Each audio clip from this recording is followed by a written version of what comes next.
94 ನಾನು ಇಲ್ಲಿಂದ ಕಂಟಿನ್ಯೂಸ್ ಆಗಿ ನಾನು ಇಲ್ಲಿವರೆಗೆ 94 ಆರಂಭದಿಂದಲೂ ಇದ್ದೀರಾ. ಸೊ ನನಗೆ ಹಂಗಾರೆ ಸುಲಭ ಆಯಿತು.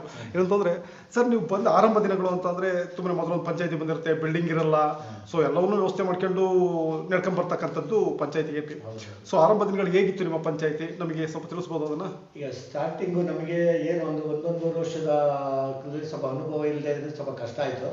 ತದನಂತರ ಏನು ಈಗ ಕೆಲವು ಅನುಭವದ ಮೇಲೆ ಮತ್ತು ಕೆಲವು ಹಿರಿಯರ ಮಾರ್ಗದರ್ಶನದ ಮೇಲೆ ನಮಗೆ ಸ್ವಲ್ಪ ಆ ಹಿನ್ನೆಲೆ ಇದ್ರಿಂದ, ಯಾಕೆಂದ್ರೆ ನಾವು ರಾಜಕೀಯದಲ್ಲೇ ಸ್ವಲ್ಪ ಆಗ ನಾನು ಪಳಗಿದ್ರಿಂದ, ಆಗ BK ಚಿನ್ನಪ್ಪನವರು ಅವರೆಲ್ಲ ಮಂಡಲ ಪಂಚಾಯತಿ ಪ್ರಧಾನರಾಗಿದ್ದಾಗ ನಾನು ಹಿಂಬಾಲಕರಾಗಿದ್ದೆ. ಅದರಿಂದ ಪಂಚಾಯತಿನ ನಡೆಸ್ಕೋಗೋದು ಅಷ್ಟೇನು ಕಷ್ಟ ಅನ್ಸಲಿಲ್ಲ. ಮತ್ತೆ ನಮ್ಮಲ್ಲಿ ಒಳ್ಳೆ ಟೀಮ್ಗಳಿತ್ತು, ಎಲ್ಲ ಯಂಗ್ಸ್ಟರ್ಸ್ಗಳಿದ್ರು. ಅದರಿಂದ ಮತ್ತೆ ಸ್ವಲ್ಪ ಫೈನಾನ್ಷಿಯಲ್ ಹಾಕುವಂಥವ್ರು ಪಂಚಾಯತಿಗಳಲ್ಲಿ, ಆಗ ಸ್ವಲ್ಪ ಡೆವಲಪ್ಮೆಂಟಿಗೆ ಅನುಕೂಲ ಆಯಿತು. ಸರ್ ನಂತರ ದಿನಗಳಲ್ಲಿ ಪಂಚಾಯತಿ ಬೆಳೆದು ಬಂದ ರೀತಿ ಬಗ್ಗೆ, ಈಗ ನನಗೆ ತಿಳಿದ ಹಾಗೆ ಕಮರ್ಷಿಯಲಿ ಒಂದು ಒಳ್ಳೆ ಪಂಚಾಯತಿ ಇದೆ ಅಂದರೆ ಕೊಡ್ಲಿಪೇಟೆ ಪಂಚಾಯತಿ, ಶ್ರೀನಿವಾಸದ ಇಂಥ ಪಂಚಾಯತಿಗಳು ಕಮರ್ಷಿಯಲಿ ಗುಡ್, ಏಕೆಂದರೆ ಒಳ್ಳೆ ಟ್ಯಾಕ್ಸ್ ಬರುತ್ತೆ. ಹಾಗಾಗಿ ಒಂದು ಒಳ್ಳೆ ಪಂಚಾಯತಿ ಇತ್ತು, ನಾವು ಕರಿತೀವಿ ಇದನ್ನು. ಸೊ ಹಾಗಾಗಿ ನಂತರ ನೀವು ಆರ್ಥಿಕವಾಗಿ ಸದೃಢವಾದಂಥ ದಿನ, ಪಂಚಾಯತಿ ಅಡ್ಡಿ ಇಲ್ಲಪ್ಪ, ಪಂಚಾಯತಿ ಅನುದಾನ ಮತ್ತು ನಾವು ತೆರಿಗೆಯಿಂದ ನಾವು ಡೆವಲಪ್ ಮಾಡ್ಬೋದು ಅನ್ನೋದು ಎಷ್ಟರಲ್ಲಿ ಆಯಿತು, ಎಲ್ಲಿವರೆಗೆ ಅದು ಈ ಥರ ನಡ್ಕೊಂಡ್ಬಂತು ಸರ್? ನಮಗೆ 98 ಕಳೆದ ನಂತರ ನಮಗೆ ಈ ಮರಳಿಂದ ಸ್ವಲ್ಪ ರಾಯಲ್ಟಿ ಬರ್ತಿತ್ತು. ಮರಳು ರಾಯಲ್ಟಿ. ಆ ಮರಳು ರಾಯಲ್ಟಿ ಬಂದಾಗ ನಮಗೆ ಪಂಚಾಯತಿ ಆಡಳಿತ ಸುಧಾರಣೆ ಆಯಿತು. ತದನಂತರ ಈಗ ನಮಗೆ ಈ ಜಯಮ್ನವ್ರು, ನಮಗೆ ಸ್ಟಾರ್ಟಿಂಗ್ ಅಲ್ಲಿ ಜಯಮ್ನವರು ಅಧ್ಯಕ್ಷರಾಗಿ ಎಂಡಿಂಗ್ ಟೈಮಲ್ಲಿ 5 years ಆದ ನಂತರ ಒಂದು ಕಾಂಪ್ಲೆಕ್ಸ್ನ ನಿರ್ಮಾಣ ಮಾಡಿದ್ವಿ ಕೊಡ್ಲಿಪೇಟೆ ಪಂಚಾಯತಿಗೆ. ಆ ಕಾಂಪ್ಲೆಕ್ಸ್ನ ನಾವು ಅಲ್ಲಿ ಬಾಡಿಗೆ ಇದ್ದಂಥವರಿಂದನೇ ಮುಂಗಡ ಹಣನ ತಗೊಂಡು ನಾವು ಕಾಂಪ್ಲೆಕ್ಸ್ ನಿರ್ಮಾಣ ಮಾಡಿದ್ವಿ. ನಿರ್ಮಾಣ ಮಾಡಿದ ಅದನ್ನು KK ರೇಣುಕ ಅವರು ಮತ್ತೆ ವೆರಿ ನೆಕ್ಸ್ಟ್ ಎಲೆಕ್ಟ್ ಆದಂಥ ಬೋರ್ಡಲ್ಲಿ KK ರೇಣುಕ ಅವರು ಅಧ್ಯಕ್ಷ ಆದರು. ಅಧ್ಯಕ್ಷ ಆಗಿ ಅದನ್ನ ಏನೋ ನಮಗೆ ಮುಂಗಡ ಹಣವಾಗಿ ಕೊಟ್ಟಿದ್ರು ಕಾಂಪ್ಲೆಕ್ಸ್ನ ನಿರ್ಮಾಣ ಮಾಡೋಕ್ಕೆ. ಆ ನಿರ್ಮಾಣ ಮಾಡಿದಾಗ ಅವರಿಗೆ ಅದನ್ನು ಹಂಚಿಕೆ ಮಾಡಿ ನಾವು ಇಷ್ಟು ಬಾಡಿಗೆ ಅಂತ ಫಿಕ್ಸ್ ಮಾಡಿದ್ವಿ. ಆ ಬಾಡಿಗೆ ಬಂದಮೇಲೆ ನಮಗೆ ಪಂಚಾಯತಿ ತೆರಿಗೆ ರೂಪದಲ್ಲಿ ಸ್ವಲ್ಪ ಹಣ ಜಾಸ್ತಿ ಬಂದ್ರಿಂದ ಈ ಒಂದು ಪಂಚಾಯತಿನ ನಡೆಸೋದು ಸ್ವಲ್ಪ ಸುಲಭ ಆಯಿತು, ಸುಲಭವಾಗಿ ಬಂತು.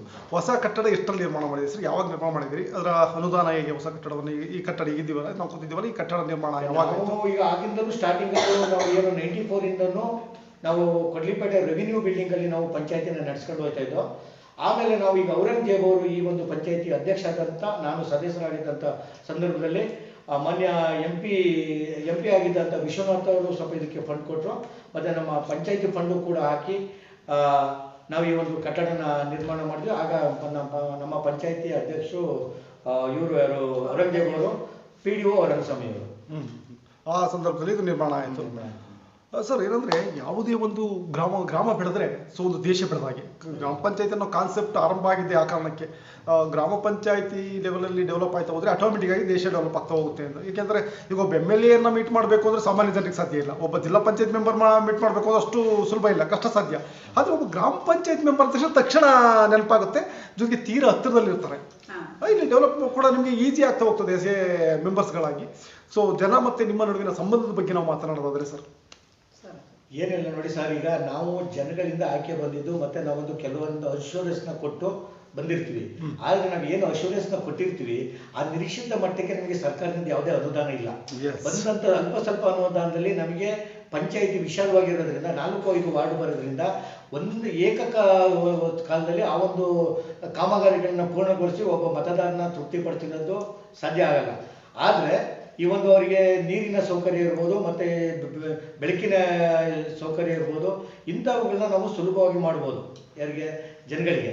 ಮತ್ತೆ ಇನ್ನೊಂದು ಜನನೂ ಅಷ್ಟೇ ಬಯಸೋದು. ಇವತ್ತಿನ ಜನಗಳು ಏನಿರ್ತದೆ ಅಂತಂದ್ರೆ ನಮಗೆ ನೀರು ಬೆಳಕು ಇವೆರಡನ್ನ ಬಯಸ್ತಾರೆ. ಅದನ್ನ ನಾವು ಅಚ್ಚುಕಟ್ಟ ಮಾಡಿಕೊಟ್ರೆ ನಿಜವಾದ ಜನಗಳು ಈ ಒಂದು ಪಂಚಾಯತಿನ ಒಪ್ಕೊಳ್ತಾರೆ sir. Yes of course sir. ಮೊದಲು ಬೇಕಾಗಿರ್ತಕ್ಕಂಥ ಕನಿಷ್ಠ ಸೌಲಭ್ಯಗಳು ಅಂತ ಕರಿತಾರೆ.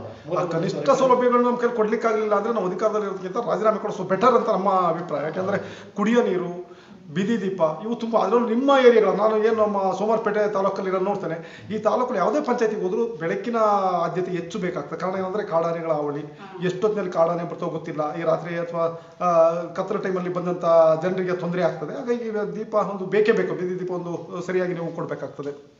ಸರ್ ನಂತರ ಸ್ವಚ್ಛತಾ ಕಾರ್ಯದ ಬಗ್ಗೆ ನಾವು ಮಾತನಾಡೋದಾದ್ರೆ ಏಕೆಂದರೆ ಒಂದು ರೀತಿ ಒಂದು ಸಣ್ಣ ನಗರ ಪ್ರದೇಶ, ಇದು ಗ್ರಾಮೀಣ ಅಂತಲೂ ಕರೆಯೋಕ್ಕಾಗಲ್ಲ, ಆ ಕಡೆ ನಗರ ಅಂತಲೂ ಕರೆಯೋಕ್ಕಾಗಲ್ಲ ಅಂತ ಒಂದು ಅರೆ ಗ್ರಾಮೀಣ ನಗರ ಪ್ರದೇಶ ಆಗಿರ್ತದೆ. ಇಲ್ಲಿ ಸ್ವಲ್ಪ ಸ್ವಚ್ಛತೆಗೆ ಆದ್ಯತೆಯನ್ನು ಕೊಡಬೇಕಾದ ಕಾರಣ ಏನಂದ್ರೆ ಹೊರಗಡೆಯಿಂದ ಬರ್ತಾರೆ ಜನ, ಅಥವಾ ಹೋಟೆಲ್ಗಳಿರ್ತವೆ, ಬೇರೆ ಬೇರೆ ರೆಸ್ಟೋರೆಂಟ್ ಇದೆಲ್ಲ ಇದ್ದಾಗ ಅಲ್ಲಿ ಸ್ವಲ್ಪ ಸ್ವಚ್ಛತೆ ಪ್ರಾಬ್ಲಮ್ ಆಗ್ತದೆ. ಪ್ಲಾಸ್ಟಿಕ್ಗಳನ್ನ ಎಸ್ತಕ್ಕಂಥದ್ದು, ಟೆಟ್ರಾ ಪ್ಯಾಕ್ಗಳನ್ನ ಬಿಸಾಕ್ತಕ್ಕಂಥದ್ದು ರಸ್ತೆಯಲ್ಲಿ ಇದೆಲ್ಲ ಇರ್ತದೆ. ಸ್ವಚ್ಛತೆ ಕಾರ್ಯ ಹೇಗೆ ನಡೆಸ್ತಾ ಇದ್ದೀರಾ, ಎಷ್ಟು ವೆಹಿಕಲ್ ಇದೆ ಹೇಳ್ಬೋದು? ಸರ್, ಈಗ ನಾವೀಗ ಕೊಡ್ಲಿಪೇಟೆಯಲ್ಲಿ ಒಂದು ನಮಗೆ ಏನು ಶೌಚಾಲಯದ ಸಮಸ್ಯೆ ಭಾರಿ ಇತ್ತು ಈ ಒಂದು 7-8 ವರ್ಷದಿಂದ. ಆಮೇಲೆ ನಾವು ಜಿಲ್ಲಾ ಪಂಚಾಯತಿ ಅನುದಾನದಲ್ಲಿ ನಾವು ಒಂದು ಒಳ್ಳೆ ಶೌಚಾಲಯ ನಿರ್ಮಾಣ ಮಾಡಿ ಸ್ವಚ್ಛತೆಗೆ ಆದ್ಯತೆ ಕೊಟ್ವಿ. ಅದು ಅಲ್ಲದೆ ನಾವೀಗ ಕೊಡ್ಲಿಪೇಟೆ ಒಳಗಡೆ ನಮ್ದು ಇದು ಗ್ರೇಡ್ 1 ಪಂಚಾಯತಿ, ಮತ್ತೆ ಇಲ್ಲಿ ಸಂತೆ ಕೂಡ ನಡೆಯುತ್ತೆ, ಮತ್ತೆ ಸಾರ್ವಜನಿಕವಾಗಿ ಒಂದು ಬಸ್ ಸ್ಟ್ಯಾಂಡ್ ಇರೋದ್ರಿಂದ ಕಸ ವಿಲೇವಾರಿ ಸಿಕ್ಕಾಪಟ್ಟೆ ಇರುತ್ತೆ. ಅದರಿಂದ ನಾವು ಕಸ ವಿಲೇವಾರಿ ಘಟಕ ನಾವು ಮಾನ್ಯ ಶಾಸಕರ ಅನುದಾನದಲ್ಲಿ ಒಂದು ಕಸ ವಿಲೇವಾರಿ ಘಟಕ ಆಯಿತು. ಅದಕ್ಕೆ ಮತ್ತೆ ನಮ್ಮ ಸಂಬಂಧಪಟ್ಟಂತೆ ಪಂಚಾಯತಿ ಕಸ ವಿಲೇವಾರಿ ಮಾಡೋಕ್ಕೆ ಅಂತಲೇ ಹೇಳಿ ನಾವು ಈಗ ಈ ಒಂದು ಟರ್ಮಲ್ಲಿ ನಾವು ಈ ಒಂದು ಗೀತಾ ತ್ಯಾಗರಾಜ್ ಅವರ ಅಧ್ಯಕ್ಷತೆಯಲ್ಲಿ ಒಂದು ಟ್ರ್ಯಾಕ್ಟರ್ನ ತಂದ್ವಿ. ಆ ಟ್ರ್ಯಾಕ್ಟರ್ ನನ್ನ ಅಧ್ಯಕ್ಷಗಿರಲ್ಲಿ ಬುಕ್ ಆಗಿದ್ರು ಕೂಡ ಬಂದಿದ್ದು ಇವರು ಇದರಲ್ಲಿ. ಆಮೇಲೆ ಮೊನ್ನೆ ಕೂಡ ನಾವು ಅದಕ್ಕೊಂದು ಟ್ರಾಲಿನ ತೊಗೊಂಡಿದ್ವಿ. ಮತ್ತು ಈಗ ನಮಗೆ ನೀರಿನ ಸಪ್ಲೈ, ಈಗ ನಮ್ಮಲ್ಲಿ ಬೋರ್ವೆಲ್ ಕೆಟ್ಟೋದ್ರೆ ಮತ್ತು ನಮಗೆ ಬೇಸರ್ ವಾಟರ್ ಕೆಟ್ಟೋದ್ರೆ ನೀರಿಗೆ ಇಲ್ಲಿ ಹಾಹಾಕಾರ ಸ್ಟಾರ್ಟ್ ಆಗುತ್ತೆ.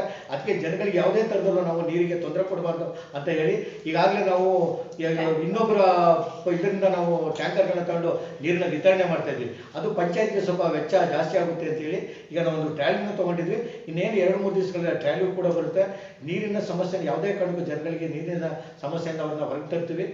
ಸಮರ್ಪಕವಾಗಿ ನೀರು ವಿತರಣೆ ಮಾಡ್ತೀವಿ. ಮತ್ತು ಸ್ವಚ್ಛತೆ ಕೂಡ ನೋಡಿ, ಇವತ್ತು ಬಸ್ ಸ್ಟ್ಯಾಂಡ್ಗಳಿರ್ಬೋದು, ಪ್ರತಿಯೊಂದು ಇರ್ಬೋದು, ಆ ಸ್ವಚ್ಛತೆನ ಕಾಪಾಡೋಕ್ಕೋಸ್ಕರನೇ ನಾವು ಈ ಒಂದು ಟ್ರ್ಯಾಕ್ಟ್ರು, ಟ್ರಾಲಿ ಮತ್ತು ಟ್ರೈಲರ್ಗಳನ್ನ ತೊಗೊಂಡಿದ್ವಿ. ಆಮೇಲೆ ಜನರಿಗೆ ಈ ಬೆಳಕು ಅಂತ ಏನಿದೆ, ಇವತ್ತು ನಾವು ಕೊಡ್ಲಿಪೇಟೆಯನ್ನು ನಾವು ಇರೋ ಒಂದು ಆದಾಯಗಳಲ್ಲಿ ಎಷ್ಟು ಮಟ್ಟಿಗೆ ಶುಚಿತ್ವವಾಗಿ ಇಡ್ಬೋದು ಅಂತ ಒಂದು ಇದಕ್ಕೆ ಈಗಾಗಲೇ ಈ ಒಂದು ಟರ್ಮಲ್ಲಿ, ಈ 3 ವರ್ಷ ಟರ್ಮ್ಗಳಲ್ಲಿ ಕನಿಷ್ಠ ಪಕ್ಷ 12-13 ಹೈಮಾಸ್ಟ್ ಲೈಟ್ಗಳನ್ನ ಅಗತ್ಯ ಎಲ್ಲೆಲ್ಲಿದೆ ಎಲ್ಲ ವಾರ್ಡ್ಗಳಲ್ಲೂ 13 ಹೈಮಾಸ್ಟ್ ಲೈಟ್ಗಳನ್ನ ಅಳವಡಿಸಿದ್ವಿ. ಮತ್ತು ಯಾವುದೇ ಕಾರಣಕ್ಕೂ 2 ತಿಂಗಳಿಗೆ ಒಂದ್ಸರಿ ನಾವು ಬೀದಿ ದೀಪಗಳನ್ನ ಅಳವಡಿಸಿದ್ವಿ. ಯಾಕಂದರೆ ನೀವು ಹೇಳ್ದಂಗೆ ಕೊಡಗಿನ ಗಡಿ ಭಾಗ ಇದು, ಹಾಸನ ಜಿಲ್ಲೆಗೆ ನಾವು ಅಂಟಿಕೊಂಡಂತಿದ್ವಿ. ಇಲ್ಲಿ ಕಾಡಾನೆ ಹಾವಳಿ ಸಿಕ್ಕಾಪಟ್ಟೆ ಇದೆ. ಅದರಿಂದ ನಾವು ಜನಗಳಿಗೆ ಯಾವುದೇ ಥರ ತೊಂದರೆ ಆಗಬಾರ್ದು ಅಂತೇಳಿ ಬೀದಿ ದೀಪದ ಮಾಡ್ತಿದ್ವಿ. ಮತ್ತು ಎಲ್ಲೋ ಒಂದು ಕಡೆ ಈ ಬೀದಿ ದೀಪ ನಮ್ಮಲ್ಲಿ ಮಳೆ ಜಾಸ್ತಿ ಇರೋದ್ರಿಂದ ಮತ್ತು ಅಕ್ಕಪಕ್ಕ ವೈರ್ಗಳ ಪಕ್ಕ ಮರಗಳಿರೋದ್ರಿಂದ ಒಂದು ಗಾಳಿಗೆ ಒಂದೊಂದು ದಿವಸ 50 ಹಾಕಿದ ಬಲ್ಪ್ ನಾಳೆ ಹೋಯ್ತಾ ಇದೆ. ಅದೊಂದು ಸಮಸ್ಯೆ ಇದೆ ಪಾಪ. ಅದರಲ್ಲೂ ಕೂಡ ನಮಗೆ KBI ಅವರು ಎಷ್ಟು ನಮಗೆ ಸ್ಪಂದಿಸ್ತಿದ್ದಾರೆ ಅಂದರೆ ನಾವು ಅವ್ರನ್ನ ನೆನಿಬೇಕು. ನಾವು ಹೇಳಿದ ಕೂಡಲೇ ಬಂದು ಇನ್ನೊಂದು ವಿಚಾರದಲ್ಲಿ ನಮಗೆ ಸ್ಪಂದಿಸ್ತಾರೆ. ಅದನ್ನು ಈಗ ಎಷ್ಟು ಸಾಧ್ಯವಾದಷ್ಟು ಮಾಡಿ ಮಾಡ್ಕೊಯ್ತೀವಿ. ಮುಂದಿನ ದಿನಗಳಲ್ಲಿ ಆ ಸಮಸ್ಯೆ ಕೂಡ ಬರ್ದಂಗೆ ನಾವು ಈ ಒಂದು ಪಂಚಾಯತಿನ ನಡೆಸ್ಕೊಂಡು ಹೋಗ್ತೀವಿ sir. Yes, of course sir. Sir ನಂತರ ಇನ್ನೊಂದೇನೆಂದರೆ ಕಸವನ್ನು ಸಂಗ್ರಹಿಸ್ತೀರಾ. ಐ ಥಿಂಕ್ ಕಸ ಸಂಗ್ರಹಿಸ್ತೀರಾ, ಎಲ್ಲ ಕಡೆ ಕಸವನ್ನು ಸಂಗ್ರಹಿಸ್ತಾರೆ. ಈಗ ಸಂಗ್ರಹಿಸಿದ ಕಸವನ್ನು ಏನು ಮಾಡ್ತೀರಾ? ಬೇರೆ ಯಾವ್ದಾದ್ರು ಸಂಸ್ಥೆಗಳು ತಗೊಂಡು ಹೋಗ್ತಾ ಇದ್ದಾವ, ಅಥವಾ ಅದನ್ನ ಕಾಂಪೋಸ್ಟ್ ಮಾಡ್ತಾ ಇದ್ದೀರಾ, ಹೇಗೆ? ಪ್ಲಾಸ್ಟಿಕ್ ಮತ್ತೆ ಇದನ್ನ ಎಲ್ಲಿ ಕೊಡ್ತಿದ್ದೀರಾ? ನಾವು ಅದನ್ನ ಬೈಫರ್ಕೇಶನ್ ಮಾಡ್ತೀವಿ ಸರ್. ಪ್ಲಾಸ್ಟಿಕ್ ಬೇರೆ, ಇದನ್ನ ಕಚ್ಚಾ ಮತ್ತೆ ಇದ್ರ ಕಸ ವಿಲೇವಾರಿ ಮಾಡಿ ಅದನ್ನ ನಾವೇನ್ ಮಾಡ್ತೀವಿ, ಯಾವಾಗ ಜಾಸ್ತಿ ಆಯ್ತು ಕಸ ವಿಲೇವಾರಿ ಘಟಕದಲ್ಲಿ ಅದನ್ನ ನಾವು JCB ಇಂದ ಡೀಪ್ ಆಗಿ ಇದನ್ನ ತೆಗೆದು ಅದನ್ನ ಅದ್ರೊಳಗಡೆ ಹಾಕ್ಬಿಟ್ಟು ಕಾಂಪೋಸ್ಟ್ ಮಾಡೋ ಟೈಪಲ್ಲಿ ಮಾಡ್ತೀವಿ. ಕಾಂಪೋಸ್ಟ್ ನೀವೇ ಮಾಡ್ತಿದ್ದೀರಾ? ಕಾಂಪೋಸ್ಟ್ ಘಟಕಗಳು ಕೂಡ ಇದೆ. ಎಷ್ಟು ಜನ ಕಾರ್ಯನಿರ್ವಹಿಸ್ತಾರೆ ಸರ್ ಆ ಘಟಕದಲ್ಲಿ? ಅಲ್ಲಿಗೆ ನಾವು ಏನು ಗೊತ್ತಾ, ಅಲ್ಲಿಗೆ 2 ಜನನ ಬಿಟ್ಟಿರ್ತೀವಿ. ಅವ್ರಿಗೆ ನಾವು ಏನು ಪರ್ಮನೆಂಟ್ ಎಂಪ್ಲಾಯ್ ಅಂತ ತೊಗೊಂಡಿಲ್ಲ. ಅವ್ರಿಗೆ ನಾವು ಡೈಲಿ ಟೈಪಲ್ಲಿ ಸಂಬಳ ಬೇರೆ ಮೆನ್ಷನ್ ಮಾಡಕ್ಕೆ, ಪ್ಲಾಸ್ಟಿಕ್ ಬೇರೆ ಇದನ್ನ ಮಾಡಕ್ಕೆ ಕೆಲಸ ಮಾಡಿದ್ದಾರೆ. ಮತ್ತೆ ಇಲ್ಲಿ ನಮ್ಮಲ್ಲಿ 5-6 ಜನ ಸ್ವೀಪರ್ಸ್ ಇರ್ತಾರೆ. ಅವರು ಡೈಲಿ ಗುಡಿಸ್ಬಿಟ್ಟು ಅದನ್ನ ಟ್ಯಾಕ್ಟ್ರಿ ತುಂಬಿ ಅಲ್ಲಿ ಹೋಗಿ ಶಿಫ್ಟ್ ಮಾಡ್ತಾರೆ ಸರ್. ಆಮೇಲೆ ಮನೆಗೆ ಪ್ರತಿ 2-3 ದಿವಸಕ್ಕೆ ಒಂದ್ಸರಿ ಪ್ರತಿ ಮನೆ ಹತ್ರ ನಮ್ಮ ಟ್ಯಾಕ್ಟ್ರಿನ ಕಳಿಸ್ಬಿಟ್ಟು ಕಸನ ಸಂಗ್ರಹಣೆ ಮಾಡಿಬಿಟ್ಟು ಅಲ್ಲಿಗೆ ನಾವು ತಗೊಂಡೋಗ್ತಾ ಇದ್ದೀವಿ. ಖಂಡಿತ ಸರ್. ಸರ್ ನಂತರ ಇನ್ನೊಂದೇನೆಂದರೆ ಯಾವುದೇ ಮೆಂಬರ್ ಇರ್ಬೋದು, ಮೇಲ್ಮಟ್ಟದ ರಾಜಕಾರಣಿಗಳೊಂದಿಗೆ, ಅಂದರೆ ತಾಲೂಕು ಪಂಚಾಯತಿ, ಜಿಲ್ಲಾ ಪಂಚಾಯತಿ, ಶಾಸಕರ ಜೊತೆ ಒಂದು ಒಡನಾಟವನ್ನು ಇಟ್ಕೊಂಡಿರಬೇಕು. ಕಾರಣ ಏನಂತಂದರೆ ಇಲ್ಲಿ ನಿಮಗೆ ಪಂಚಾಯತಿ ಬರಲಿಲ್ಲ ಅಂದರೆ ಅವ್ರ ಕಡೆಯಿಂದ ಅನುದಾನವನ್ನು ತಂದು ಕೆಲಸ ಮಾಡ್ತಕ್ಕಂಥದ್ದು ಸಾಮಾನ್ಯ ಗ್ರಾಮ ಪಂಚಾಯತಿ ಮೆಂಬರ್ಸ್ಗಳು ಮಾಡ್ತಕ್ಕಂಥದ್ದು, ಅಥವಾ ತಮ್ಮ ಜೊತೆಲಿರ್ತಕ್ಕಂಥವ್ರಿಗೆ ಕೆಲಸವನ್ನು ಕೊಡಿಸಿ ಕೆಲಸವನ್ನು ಮಾಡಿಸ್ತಕ್ಕಂಥದ್ದು.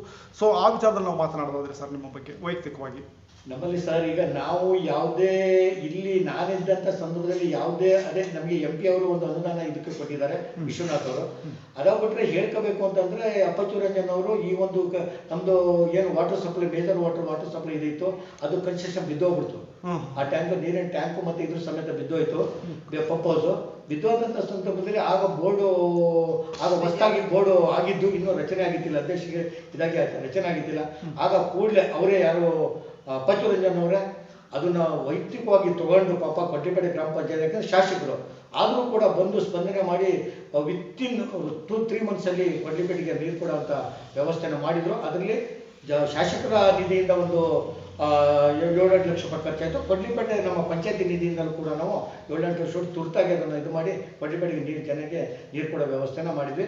ಅದನ್ನು ಬಿಟ್ಟರೆ ನಮಗೆ ಈಗ ಜಿಲ್ಲಾ ಪಂಚಾಯತಿ ಮೆಂಬರ್ ಆದಂಥ ಸಂದರ್ಭದಲ್ಲಿ ಜಯಮ್ನವ್ರು ಇರ್ಬೋದು, ಅವರು ಕೆಲವೊಂದು ಬೋರ್ವೆಲ್ನ ಕೊಟ್ಟಿದ್ದಾರೆ. ಸ್ಪೆಷಲಿ ನಾವು ಹೇಳಬೇಕು ಅಂದರೆ ನಮ್ಮ ಈ ವಾಟರ್ ಸಪ್ಲೈ ಡಿವಿಷನ್ ಭಾಗದಲ್ಲಿ ಇರೋಂಥ ವೀರೇಂದ್ರ ಅವರು, ಸಲೀಂ ಅವರು ನಮ್ಮ ಕೊಡ್ಲಿಪೇಟೆ ಭಾಗಕ್ಕೆ ನಾವು ಕೇಳಿದಂಥ ಸಂದರ್ಭದಲ್ಲಿ ಎಲ್ಲಿ ಬೇಕು ಬೋರ್ವೆಲ್ಲು ಅಲ್ಲಿಗೆ ನಮಗೆ ಕೊಟ್ಟು ನಿಜವಾಗ್ಲೂ ಸಹಕರಿಸಿದ್ದಾರೆ.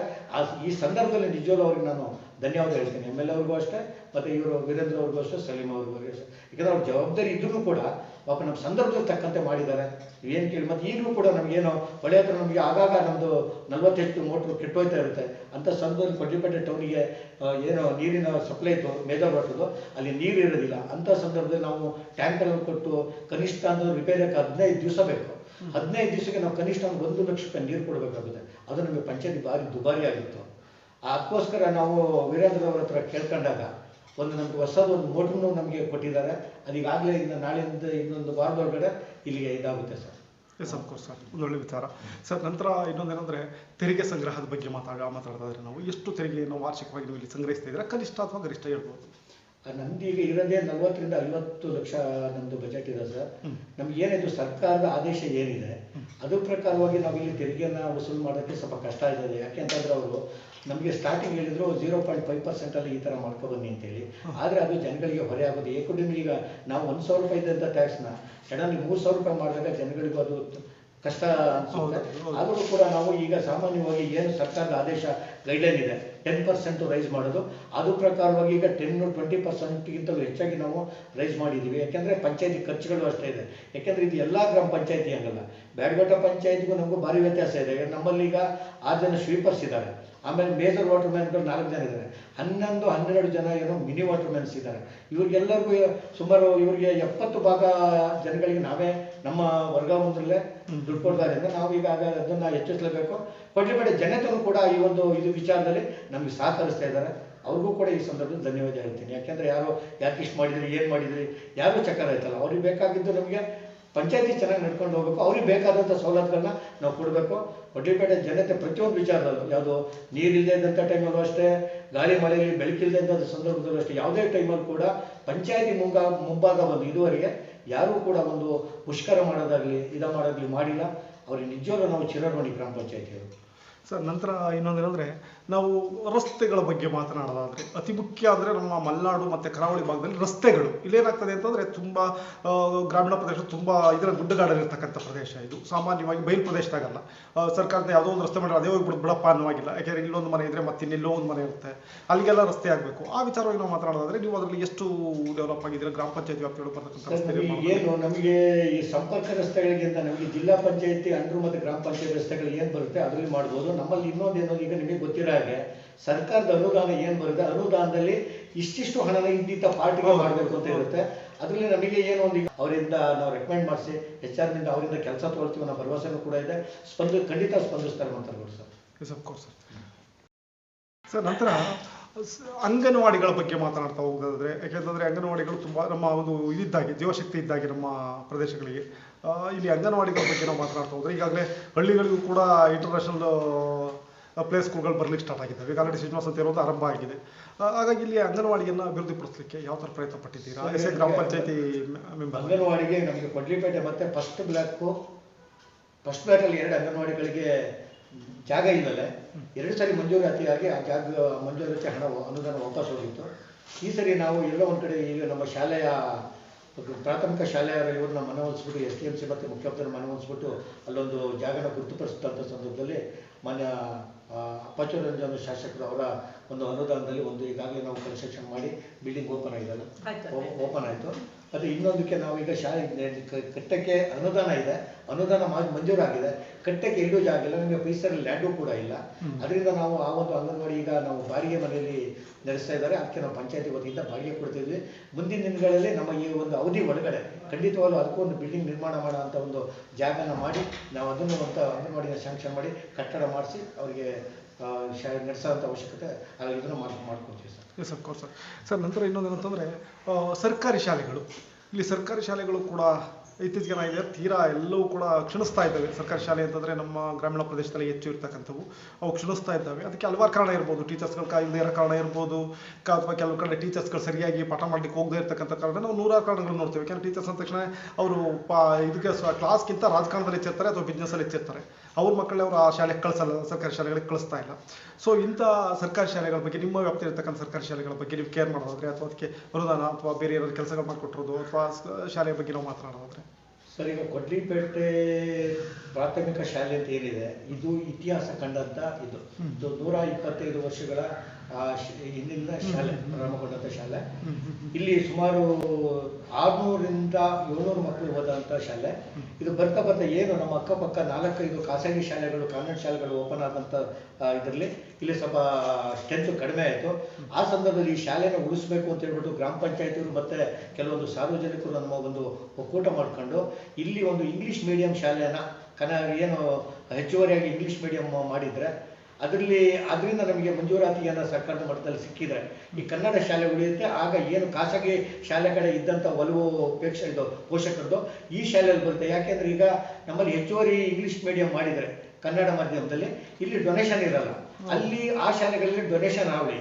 ಯಾಕೆಂದರೆ ಇವತ್ತು ಕೂಲಿ ಕಾರ್ಮಿಕರು ಪಾಪ ಅವರಿಗೂ ಬೇರೆ ಮಕ್ಕಳು ನೋಡಿದ್ರೆ ನಮ್ಮ ಮಕ್ಕಳು ಇಂಗ್ಲೀಷ್ ಓದೋದು ಯಾವಾಗ, ಇಂಗ್ಲೀಷ್ ಕಲಿಯೋದು ಯಾವಾಗ, ಕನ್ನಡದ ಜೊತೆಗೆ ಕನ್ನಡಕ್ಕೆ ಫಸ್ಟ್ ಆದ್ಯತೆ ಅಂತ ಆ ಒಂದು ಅಭಿಪ್ರಾಯ ಇರುತ್ತಲ್ಲ. ಅಂಥವ್ರು ಏನಾದ್ರು ಮಾಡಿ ನಾವು ಕನ್ನಡ ಶಾಲೆಗಳು ಉಳಿಸ್ಬೇಕು ಮತ್ತು ಅಂಥ ಪೋಷಕರ ಆಸೆಯನ್ನು ಈಡೇರಿಸಬೇಕು ಅನ್ನೋ ನಿಟ್ಟಿನಲ್ಲಿ ಗ್ರಾಮ ಪಂಚಾಯತಿ ಮತ್ತು ನಮ್ಮ ಕೊಡ್ಲಿಪೇಟೆಯ ಕೆಲವೊಂದು ಸಾರ್ವಜನಿಕರು ಮುಂದೆ ಬಂದು, ಭಗವಾನ್ ಇರ್ಬೋದು ಮತ್ತು ವಸಂತ ಅವರು ಇರ್ಬೋದು ಮತ್ತು ಇವರು ರೇವಣ್ಣ ಅಂತ ಇರ್ಬೋದು, ಕೆಂಚೇಶ್ವರು, ಇಂಥ ಸುಮಾರು ಜನ ಮುಖಂಡರುಗಳು ಸೇರಿ ಮತ್ತು ನಮ್ಮ ಗ್ರಾಮ ಪಂಚಾಯತಿ ಅಧ್ಯಕ್ಷಗಳು, ಸದಸ್ಯಗಳೆಲ್ಲ ಸೇರಿ ಇಲ್ಲಿ ಒಂದು ಹೆಚ್ಚುವರಿಯಾಗಿ ನಾವು ಇಂಗ್ಲೀಷ್ ಮೀಡಿಯಂ ಶಾಲೆಯನ್ನು ಇವತ್ತು ಇದ್ರ ಮಟ್ಟದಲ್ಲಿ ನಾವು ತಗೊಬಂದ್ವಿ. ಅದಕ್ಕೆ ನಮ್ಮ ಇವರು ಯಾರು DDP ಇರ್ಬೋದು ಮತ್ತು ನಮ್ಮ ಇವರು BO ಇರ್ಬೋದು ಎಲ್ಲರೂ ಸಹಕಾರ ಕೊಟ್ಟರು. ಅದು ಮತ್ತು ನಮಗೆ ಎಲ್ಲ ನಮ್ಮದು ಶಾಲೆ ನಡೀತಾ ಇತ್ತು. ಅಂದರೆ ಅದೊಂದು ಕಾನೂನು ಏನು ಹೇಳುತ್ತೆ ಅಂತಂದರೆ 1 ವರ್ಷ LKG UKGಗೆ ಸರ್ಕಾರ ಯಾವುದೇ ಥರದ ಹಣ ಕೊಡೋಲ್ಲ. ಆ ಹಣನ ನಾವು ಸಾರ್ವಜನಿಕವಾಗಿ ಇದು ಮಾಡಿ ನಾವು ನಡೆಸಬೇಕು. ಫಸ್ಟ್ ಸ್ಟ್ಯಾಂಡರ್ಡಿಂದ ಟೀಚರ್ಸ್ ಮತ್ತು ಇದು ಕೊಡ್ತಾರೆ, ಏನು ಬಿಲ್ಡಿಂಗ್ಸ್ ಕೊಡ್ತಾರೆ. ಆ ಥರ ಕೊಟ್ಟರು. ಆಗಲೂ ನಮಗೆ ಅನುಮೋದನೆ ಸಿಕ್ಕದಲ್ಲೇ ನಾವು ಇವತ್ತು ಬೆಂಗಳೂರು ಮಟ್ಟದಲ್ಲಿ ಹೋಗಿ ಅವತ್ತು ನಮ್ಮ ಒಕ್ಕಲಿಗರ ಸಂಘದ ಅಧ್ಯಕ್ಷ ಆದ ಹರಪಳ್ಳಿ ರವೀಂದ್ರ ಅವರು ತೆರಿಗೆದ್ದು ದೊಡ್ಡ ವಿಶೇಷ ಅಲ್ಲ, ಅನುಮೋದನೆ ತರೋದು ಅಲ್ಲ ಸರ್. ಆ ಒಂದು ಶಾಲೆ ನಡೆಯೋಕ್ಕೆ ಇಲ್ಲಿ ಕೊಡ್ಲಿಪೇಟೆ ಜನತೆ ಒಂದು ಡೊನೇಷನ್ ಕೊಟ್ಟರು. ಗ್ರಾಮ ಪಂಚಾಯತಿನೂ ಕೂಡ ಅದೇ ಥರ ಸಾರ್ವಜನಿಕರು ಡೊನೇಷನ್ ಎಲ್ಲ ಕೊಟ್ಟು ಇವತ್ತು ಇಂಗ್ಲೀಷ್ ಮೀಡಿಯಂ ಶಾಲೆ ನಡೀತಾ ಇದೆ. ಈಗಾಗಲೇ 2nd ಸ್ಟ್ಯಾಂಡರ್ಡ್ ನಡೀತಾ ಇದೆ, ಉತ್ತಮವಾಗಿ ನಡೀತಾ ಇದೆ. ಅದಕ್ಕೆ ಕೊಡ್ಲಿಪೇಟೆ ಗ್ರಾಮ ಪಂಚಾಯತಿ ಒಂದು ಹೊಸದಾಗಿ 4.5 ಲಕ್ಷ ವೆಚ್ಚದಲ್ಲಿ ಒಂದು ಶೌಚಾಲಯ ನಿರ್ಮಾಣ ಕೊಟ್ವಿ. ಶೌಚಾಲಯ ಇತ್ತಿಲ್ಲ, ಆಮೇಲೆ ನೀರಿನ ಸಪ್ಲೈ ಇತ್ತಿಲ್ಲ. ಕೂಡಲೇ ನಾವು ಗ್ರಾಮ ಪಂಚಾಯತಿಗಳು ನೀರಿಂದ ಕೂಡ ಅದಕ್ಕೆ ಅವರು ಕೃತಜ್ಞತೆ ಕೂಡ ನಮಗೆ ಸಲ್ಲಿಸಿದ್ದಾರೆ. ಇನ್ನು ಮುಂದಿನ ದಿನಗಳು ಕೂಡ ಯಾವುದೇ ಕನ್ನಡ ಶಾಲೆಗಳು ಮುಚ್ಚ ಹೋಗೋ ಪರಿಸ್ಥಿತಿ ನಾವು ಬಿಡಲ್ಲ. ಅದನ್ನು ನಾವು ಉಳಿಸೋ ನಿಟ್ಟಿನಲ್ಲಿ ಗ್ರಾಮ ಪಂಚಾಯತ್ ನಾವು ಇರೋವರೆಗೂ ಹೋರಾಟ ಮಾಡ್ತೀವಿ sir. Yes, of course sir. Sir, ನಂತರ ನಾವು ಅಂತರ್ಜಲದ ಬಗ್ಗೆ ಮಾತನಾಡೋದಾದರೆ, ಈಗಾಗಲೇ ನೋಡಿ ಮೊದಲೆಲ್ಲ ನಮಗೆ ಉತ್ತರ ಕರ್ನಾಟಕ ಕಡೆಗೆ ಹೋದರೆ 900 ಅಡಿ 1000 ಅಡಿ ಹೋಗ್ತಾ ಇತ್ತು ಬೋರ್ ಕೊರೆಸಿದ್ರೆ. ಇವತ್ತು ಇಲ್ಲಿ ಈಗ ನಮ್ಮ ಕೊಡಗಿನಲ್ಲೂ ಕೂಡ 900 ಅಡಿಗೆ 1000 ಅಡಿಗೆ ಬಂದು ನಿಂತಿದೆ. ಈಗ 1000 ಅಡಿ ಕೊರೆಸಿದ್ರು ಕೂಡ ನೀರು ಸಿಗ್ತಾ ಇಲ್ಲ. ಇಂಥ ಸಂದರ್ಭದಲ್ಲಿ ನಾವು ಆ ರೈನ್ ಹಾರ್ವೆಸ್ಟಿಂಗ್ ತುಂಬ ಇಂಪಾರ್ಟೆಂಟ್ ಆಗ್ತದೆ. ಆ ಒಂದು ರೈನ್ ಹಾರ್ವೆಸ್ಟಿಂಗ್ ಬಗ್ಗೆ ನಿಮ್ಮ ಗ್ರಾಮ ಪಂಚಾಯತಿ ಅವರು ಕ್ರಮ ಕೈಗೊಂಡಿದೆಯಾ ಅಥವಾ ನೇಮ ಮಾಡಿದೆಯಾ, ಹೇಗೆ ಸರ್? ಈಗ ಇಂಗು ಗುಂಡಿ ಅಂತ ಮಾಡಿದ ಇದೇ ಆಪ್ಷನ್ನೇ. ಅದಕ್ಕೋಸ್ಕರ ಇವತ್ತೇನು ನೀರನ್ನ ಯಾರು ವೇಸ್ಟ್ ಮಾಡಬಾರ್ದು, ಅದನ್ನು ನಾವು ಗುಂಡಿ ಮಾಡಿ ಹಿಂಗಿಸಿದ್ರೆ ಅಂತರ್ಜಲ ಮಟ್ಟ ಕುಸಿಯುವಾಗ ಕಡಿಮೆ ಆಗಲ್ಲ ಅಂತ ಇದಾಗಿದೆ. ಮತ್ತು ಈ ಅಂತರ್ಜಲ ಈಗ ನಾವು ಬೋರ್ವೆಲ್ಗಳಿಗೆ ಏನು ಮಾಡಿದ್ದೀವಿ ಅಂತಂದರೆ, ಈ ಬೋರ್ವೆಲ್ಗಳ ಹಾವಳಿಯಿಂದಲೇ ಅಂತರ್ಜಲ ಕುಸಿಯಿತು ಮತ್ತು ಈ ಮರಳು ಮಾಫಿಯಾದಿಂದ ಅಂತರ್ಜಲ ಕುಸಿಯಿತು ಅಂತ ಹೇಳ್ಬಿಟ್ಟು ಕೆಲವೊಂದು ಸೈನ್ಸಿಸ್ಟ್ಗಳು ಹೇಳ್ತಾ ಬಂದರು. ಅದರಿಂದ ಸರ್ಕಾರವೂ ಅದ್ರ ಬಗ್ಗೆ ಕ್ರಮ ವಹಿಸ್ತು. ಮತ್ತು ಗ್ರಾಮ ಪಂಚಾಯತಿ ಕೂಡ ನಮ್ಮ ಒಂದು ಬೋರ್ವೆಲ್ಲಿಂದ ಒಂದು ಬೋರ್ವೆಲ್ಗೆ 500 ಮೀಟರ್ ಅಂತರ, ಅಂದರೆ ಸರ್ಕಾರಿ ಬೋರ್ವೆಲ್ ಎಲ್ಲಿರುತ್ತೆ ಪಂಚಾಯತಿ ಬೋರ್ವೆಲ್, ಅಲ್ಲಿಂದ ಸಹಕಾರಿ ಬೋರ್ವೆಲ್ಗೆ 500 ಮೀಟರ್ವರೆಗೆ ನಾವು NOC ಕೊಡಲ್ಲ ಅಂತ ಏನೋ ಒಂದು ರೂಲ್ಸ್ ಮಾಡಿದ್ವಿ. ಅದರಿಂದ ಸ್ವಲ್ಪ ಬೋರ್ವೆಲ್ಗಳು ಕಡಿಮೆ ಆಗುತ್ತೆ. ಅಂದರೆ ಇತ್ತೀಚಿನ ಅಂದರೆ ಮಳೆನೂ ಒಂದು ಕಾರಣ ಇತ್ತು, ಹೆಚ್ಚಿನದಾಗಿ ಮಳೆ ಕಾರಣ ಇತ್ತು. ಇತ್ತೀಚಿನ ದಿನ ಮಳೆನೂ ಚೆನ್ನಾಗಿತ್ತು. ಈ ವರ್ಷ ಸ್ವಲ್ಪ ಮಳೆ ಡ್ಯಾಮೇಜ್ ಆಗಿದೆ. ಮುಂದಿನ ದಿನಗಳು ಏನು ಇಂಗು ಗುಂಡಿ ಮುಖಾಂತರವಾಗಿ ಅದು ಒಂದು ಸಕ್ಸಸ್ ಆಗಿದೆ ಅಂತ ಅನ್ಕೋತೀನಿ sir. Yes, of course sir. Sir ನಂತರ ಆಶ್ರಯ ಮನೆಗಳು ಅಥವಾ ಏನು ಬಡವರಿಗೆ ಕೊಡ್ತಕ್ಕಂಥ ಮನೆಗಳು, ಈ ಯೋಜನೆ ಬಗ್ಗೆ ಮಾತನಾಡೋದು ಏನಾಗ್ತದೆ ಅಂದರೆ ನಮಗೆ ತಿಳಿದಾಗ ಗ್ರಾಮ ಪಂಚಾಯತ್ ಆಶ್ರಯ ಮನೆ ಅಂದ ತಕ್ಷಣ ತನ್ನ ಹಿಂಬಾಲಕರು ಮೊದಲ ಪಟ್ಟಿ ರಿಲೀಸ್ ಆಗೋದು ತನ್ನ ಹಿಂಬಾಲಕರ ಮೇಲೆ. ಅವರಿಗೆ ಮನೆ ಇದೆಯಾ ಇಲ್ವಾ ಅನ್ನೋ ಕಾನ್ಸೆಪ್ಟ್ ಬರಲಿ, ಅವ್ರಿಗೆ ಮನೆ ಇರಲಿ ಬಿಡಲಿ, ಪಕ್ಕದಲ್ಲಿ ಒಂದು ಅವರಿಗೆ ಕೊಡಿಗೆ ಕಟ್ಟಲಿಕ್ಕಾದ್ರೂ ನಾವು ರೆಡಿ ಮಾಡಿಕೊಡ್ತೇವೆ. ನಮಗೆ ಅದು ಪಂಚಾಯತ್ ಮೆಂಬರ್ಗಳ ಇದಾಗಿದೆ. ಬಟ್ ನಿಮ್ಮ ಪಂಚಾಯತಿಲಿ ನಾವು ಮಾತನಾಡೋದ್ರೆ ಯಾಕೆಂದರೆ ಅಲ್ಲಿ ಪಕ್ಕದಲ್ಲಿ ಕೊಡಿಸ್ತಿರ್ತಾನೆ, ಅವನಿಗೆ ಮನೆ ಇರಲ್ಲ, ಅವನಿಗೆ ನಾವು ಮನೆ ಕೊಡಲ್ಲ ಮೆಂಬರ್ಗಳು. ಅದ್ರ ಬದಲು ಏನು ಮಾಡ್ತಾರೆ, ತನ್ನ ಹಿಂಬಾಲಕ ತನ್ನ ಚುನಾವಣೆ ಪ್ರಚಾರ ಮಾಡಿದ್ದವನಿಗೆ ಖಂಡಿತವಾಗ್ಲೂ ಅಲ್ಲಿ ಆ ಲಿಸ್ಟಲ್ಲಿ ಹೆಸರಿದ್ದೇ ಇರುತ್ತೆ. ಯಾಕೆಲ್ಲ ನೆಕ್ಸ್ಟ್ ಚುನಾವಣೆ ಅವ್ನು ಬರಲ್ಲ ಜೊತೆಯಲ್ಲಿ, ಆ ಕಾರಣಕ್ಕೆ. ಸೊ ನಿಮ್ಮ ಪಂಚಾಯತಿಯಲ್ಲಿ ನಾವು ಮಾತನಾಡೋದಾದ್ರೆ ಸರ್ ಈಗ ನಮ್ಮಲ್ಲಿ ಇದು ನಮ್ಮ ಕೊಡ್ಲಿಪೇಟೆ ಗ್ರಾಮ ಪಂಚಾಯತಿ ಎಂದು ಹೆಚ್ಚಿನದಾಗಿ ಕಾರ್ಮಿಕರು, ಇಲ್ಲಿ ಕೂಲಿ ಕಾರ್ಮಿಕರು ಹೆಚ್ಚಿದಂಥ ಒಂದು ಪ್ರದೇಶ ಇದು. ಇಲ್ಲಿ ನಿಜವಾಗ್ಲೂ ಈಗ ನಮಗೆ ಮನೆಗಿಂತ ಹೆಚ್ಚಿದಾಗಿ ನಿವೇಶನ ಇಲ್ಲ. ನಿವೇಶನ ಇದ್ರೆ ಅವನಿಗೆ ಮನೆ ಕೊಡಕ್ಕಾಗೋದು. ನಿವೇಶನ ನೀವು 1 ಇಂಚು ಹುಡುಕ್ತೀವಿ, ನಾವು ಹೇಳ್ತೀವಲ್ಲ, ಒಂದು ಅಂಗನವಾಡಿಗೆ ನಮಗೆ ನಿವೇಶನ ಕೊಡಕ್ಕೆ ಇಲ್ಲಿ ನಿವೇಶನ ಸಿಗ್ಲಿಲ್ಲ ನಮ್ಗೆ. ಅದರಿಂದ ಇವತ್ತು ಆಮೇಲೆ ಇನ್ನೊಂದು ಸರ್ಕಾರ ಕಾನೂನು ಕಟ್ಟಲೆಗಳನ್ನ ಹೇಳ್ತೀವಿ, ಏನು ಒಂದು ಮನೆ ನಾವು ಒಬ್ಬ ಫಲಾನುಭವಿ ಪಡಿಬೇಕು ಅಂತಂದ್ರೆ ಇಂತಿಂತ ದಾಖಲಾತಿಗಳು ಬೇಕು ಅಂತ ಹೇಳಿ. ಅವನಿಗೆ ನಿವೇಶನನೇ ಇರಲ್ಲ, ಇನ್ನು ದಾಖಲಾತಿಗಳಿರುತ್ತೆ. ದಾಖಲಾತಿ ಈಗ ನಿವೇಶನ ಇದೆ, ಏನು ಹಿಂದೆ ಅವ್ರ ಅಪ್ಪ ಅಮ್ಮ ಮಾಡಿದಂಥದ್ರಲ್ಲಿ ಒಂದು ಮನೆ ಕಟ್ತೀನಿ ಅಂತಾನೆ, ಇವರು ದಾಖಲೆ ಅಂದ್ರೆ ಅವ್ರ ಅಪ್ಪನ ಹೆಸರಲ್ಲಿದೆ. ಅದಕ್ಕೆ ಇವರು ನಾವು ಅದಕ್ಕೆ ಕೊಡೋದಿಲ್ಲ, ನಿಮಗೆ ಬರಬೇಕು ಅಂತಾರೆ. ಒಂದು ಅಫಿಡೇವಿಟ್ ಮಾಡ್ಕೊಡ್ತೀವಿ ಅಂತಂದ್ರು ಲೀಸ್ ಮಾಡಿಕೊಟ್ಟಂಗೆ ಅದಕ್ಕೂ ಒಪ್ಪಲ್ಲ. ಇದಕ್ಕೆ ನಾನು ಈ ಒಂದು ವಾಹಿನಿ ಮುಖಾಂತರವಾಗಿ ಸರ್ಕಾರನ ಕೇಳ್ತಾ ಇದ್ದೀನಿ, ದಯವಿಟ್ಟು ಮುಂದೆ ಯಾವುದೇ ಒಂದು ವಸತಿ ಯೋಜನೆಯಡಿ ಫಲಾನುಭವಿ ಆಯ್ಕೆ ಆದಂಥ ಸಂದರ್ಭದಲ್ಲಿ ಅವನಿಗೆ ಗ್ರಾಮ ಪಂಚಾಯತ್ ಇಲ್ಲ ರೆವಿನ್ಯೂ ಇಲಾಖೆ ಅಧಿಕಾರಿಗಳು ಸರ್ಟಿಫೈ ಮಾಡಿದ್ರೆ ಇವನಿಗೆ ಜಾಗ ಇದೆ, ಇದು ಜಾಗ ಇವನಲ್ಲಿ ಯಾವುದೇ ತಕರಾರಿಲ್ಲ ಅಂತ ಒಂದು ಸರ್ಟಿಫೈ ಮಾಡಿದ್ರು ಸಾಕು. ಅಂಥವನಿಗೆ ಒಂದು ಮನೆ ಕಟ್ಟಕ್ಕೆ ಒಂದು ಅವಕಾಶವನ್ನು ಸರ್ಕಾರ ಮಾಡಿಕೊಡ್ಬೇಕು. ಇದು ಕಂದಾಯ ಇಲಾಖೆ ಇರ್ಬೋದು, ಇಲ್ಲ ವಸತಿ ಮಿನಿಸ್ಟ್ರಿ ಇರ್ಬೋದು, ಇದನ್ನ ಜಾರಿ ತರಬೇಕು ಅಂತ ಈ ಒಂದು ವಾಹಿನಿ ಮುಖಾಂತರ ಅವ್ರನ್ನ ನಾನು ಕೇಳ್ಕೊತಾ ಇದ್ದೀನಿ ಸರ್. ಅದೇ ರೀತಿ ನಮ್ಮಲ್ಲಿ ನಿವೇಶನ ಇಲ್ಲದೆ ಪರದಾಡೋಂಥ ಭಾರಿ ಜನ ಇದ್ದಾರೆ. ಈಗಾಗಲೇ ನಮಗೆ ಪಕ್ಕದ ಪಂಚಾಯತಿ ಬೇಡಗೋಟ ಪಂಚಾಯತಿಲಿ ಇಷ್ಟು ಎಕರೆ ಜಾಗನ ಕಾದಿರಿಸಿ ಅವರಿಗೆ ಏನೋ ಹಂಚ್ತಾ ಇದ್ದಾರೆ ಅಂತ ಒಂದು ಮಾತನ್ನು ಕೇಳಿದ್ದೀನಿ. ಅದೇ ರೀತಿ ಕೂಡ ಕೊಡ್ಲಿಪೇಟೆ ಭಾಗದಲ್ಲಿ ಎಲ್ಲರೂ ಒಂದು 2 ಎಕರೆ 3 ಎಕರೆ ಜಾಗನ ನಮಗೆ ಗೊತ್ತುಪಡಿಸಿ ಸರ್ಕಾರ ಏನು ನಿವೇಶನ ಇಲ್ಲದೆ ನಿವೇಶನ ಕೊಡ್ಸೋಕ್ಕೆ ಅನುವು ಮಾಡಿಕೊಡ್ಬೇಕು ಅಂತ ಈ ಮುಖಾಂತರ ಸರ್ಕಾರವನ್ನು ಕೇಳ್ಕೊತೀವಿ ಸರ್. ಎಸ್ ಅಫ್ಕೋರ್ಸ್, ಒಳ್ಳೆ ವಿಚಾರ ಸರ್. ಸರ್ ಟೋಟಲಿ ಎಷ್ಟು ಮನೆಯನ್ನು ಕಟ್ಟಿರ್ತಕ್ಕಂಥ ಮನೆಗಳು ಎಷ್ಟಿರ್ಬೋದು ನಿಮ್ಮ? ನಮಗೆ ಏನಾಗಿದೆ ಅಂದರೆ ನಮಗೆ ಹಿಂದೆ ನಾನು ಈಗಾಗಲೇ ನನಗೆ 6ನೇ ಬಾರಿಗೆ ಇದಿರೋದು, 4ನೇ ಬಾರಿಗೆ ನಾನು ಹಿಂದೆ ಮಾತಾಡಬೇಕು ಅಂದರೆ ಪ್ರತಿ ವರ್ಷನೂ 80 ರಿಂದ 100 ಮನೆ ನಮಗೆ ಬರ್ತಾ ಇತ್ತು. ಇಂದಿರಾವಾದಿ ಇರ್ಬೋದು, ಇದು ಅಂಬೇಡ್ಕರ್ ಇರ್ಬೋದು, ಬಸವ ವಸತಿ ಇವೆಲ್ಲ ಬರ್ತಾ ಇತ್ತು. ಆದರೆ ಈ ಒಂದು 2 ಟರ್ಮ್ ಇದೆ, ಈ ವರ್ಷದಲ್ಲಂತೂ ನಾವು 2020-21 ಏನು ಗೆದ್ದಿದ್ದೀವಿ, ಇಲ್ಲಿಂದ ಬಂದಿರೋ ಬರೀ ನಮಗೆ 45 ಮನೆ. ಅದು 45 ಮನೆ ನಮಗೆ ವಸತಿ ಯೋಜನೆ ಅಡಿಯೋದಲ್ಲ, ಅದು ಸೆಂಟ್ರಲ್ ಗೌರ್ಮೆಂಟ್ ಇಂದಲೇ ಬಂದಿರೋದು, ಆಯ್ತಾ. ಅದರಲ್ಲೂ ಕೂಡ ಈಗ ನಮಗೆ ನಿರ್ಮಾಣ ಮಾಡಿರೋ 20 ಜನ ಅವರಿಗೆ ಕಾವಲಾವಕಾಶ ಸಾಲದಲ್ಲೇ 11 ಜನ ಅವರಿಗೆ ಫೌಂಡೇಶನ್ GPS ಆಗಲಿಲ್ಲ. ಅದನ್ನು ಶೆಡನ್ನು ಲಾಕ್ ಮಾಡಿಬಿಡ್ತಾರೆ. ಎಷ್ಟು ಜನಗಳಿಗೆ ತೊಂದರೆ ಆಗುತ್ತೆ ಅಂದರೆ ಇದೊಂದು ರೂಲ್ಸ್ನ ಬದಲಾವಣೆ ಮಾಡಬೇಕು ದಯವಿಟ್ಟು. ಹೇಗೆ ಗೊತ್ತಾ, GPS ಅಲ್ಲಿ GPS ಮಾಡಿದ್ದಾನೆ, GPS ಓಕೆ ಆಗಿಲ್ಲ ಅಂತಾರೆ. ಪಾಪ ಅವನು ದುಡ್ಡು ಬಂತ ನನ್ನ ಹೆಸರು ದುಡ್ಡು ಬಂದಿಲ್ಲ ಅಂತ ಇದು ಮಾಡ್ತಾನೆ. ಇವಕ್ಕೆಲ್ಲ ಒಂದು ಸರಳ ಮೆಥಡ್ಗಳನ್ನು ಸರ್ಕಾರ ಕಂಡುಹಿಡಿಯಬೇಕು, ಆಯಿತಾ. ಇಲ್ಲಾಂದ್ರೆ ಅವ್ರಿಗೆ GPS ಅಂದ್ರೆ ಏನಂತ ಗೊತ್ತಿರಲ್ಲ. ಯಾಕೆ GPS ಆಗಿಲ್ಲ, ನಾ ಕಟ್ಟಿಲ್ವಾ ಅಂತಾರೆ. ಅಲ್ಲ ಮರ, ನೀನು GPS ಅಲ್ಲಿ ಓಕೆ ಅಂತಿಲ್ಲ, ಯಾಕೆ ಓಕೆ ಅಂತಿಲ್ಲ, ನಮ್ಮನ್ನು ಪಂಚಾಯತ್ ಪ್ರತಿನಿಧಿಗಳನ್ನ ಬೈತಾರೆ.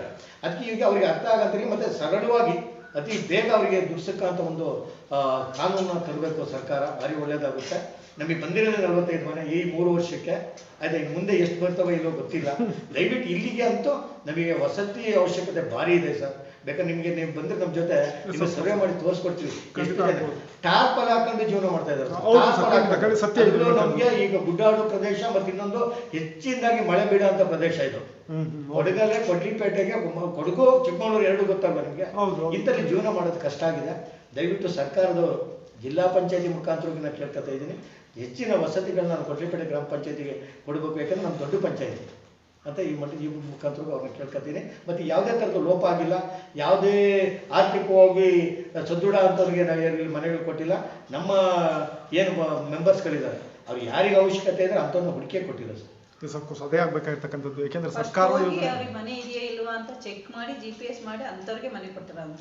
ಅಫ್ಕೋರ್ಸ್ ನಮ್ಮ ಅದೇ ಆಗ್ಬೇಕಾಗುತ್ತೆ. ಯಾಕಂದ್ರೆ ನಮ್ಮ ದೇಶದಲ್ಲಿ ವಸತಿ ರೈತರ ಪ್ರತಿ ಸರಿ ಹೇಳ್ತೀವಿ, ಪ್ರತಿ ಯಾವ ವಸತಿ ರೈತರು ಇಲ್ದಂಗೆ ಮಾಡ್ತೇವೆ ನಾವು. ಆದರೆ ಅವ್ರನ್ನೇ ಇಲ್ದಂಗೆ ಮಾಡ್ತಿದ್ರು ಹೊತ್ತು ಅವ್ರ ಮನೆ ಇಲ್ದಂಗೆ ಅಂತ ಮಾಡ್ತಾ ಇಲ್ಲ.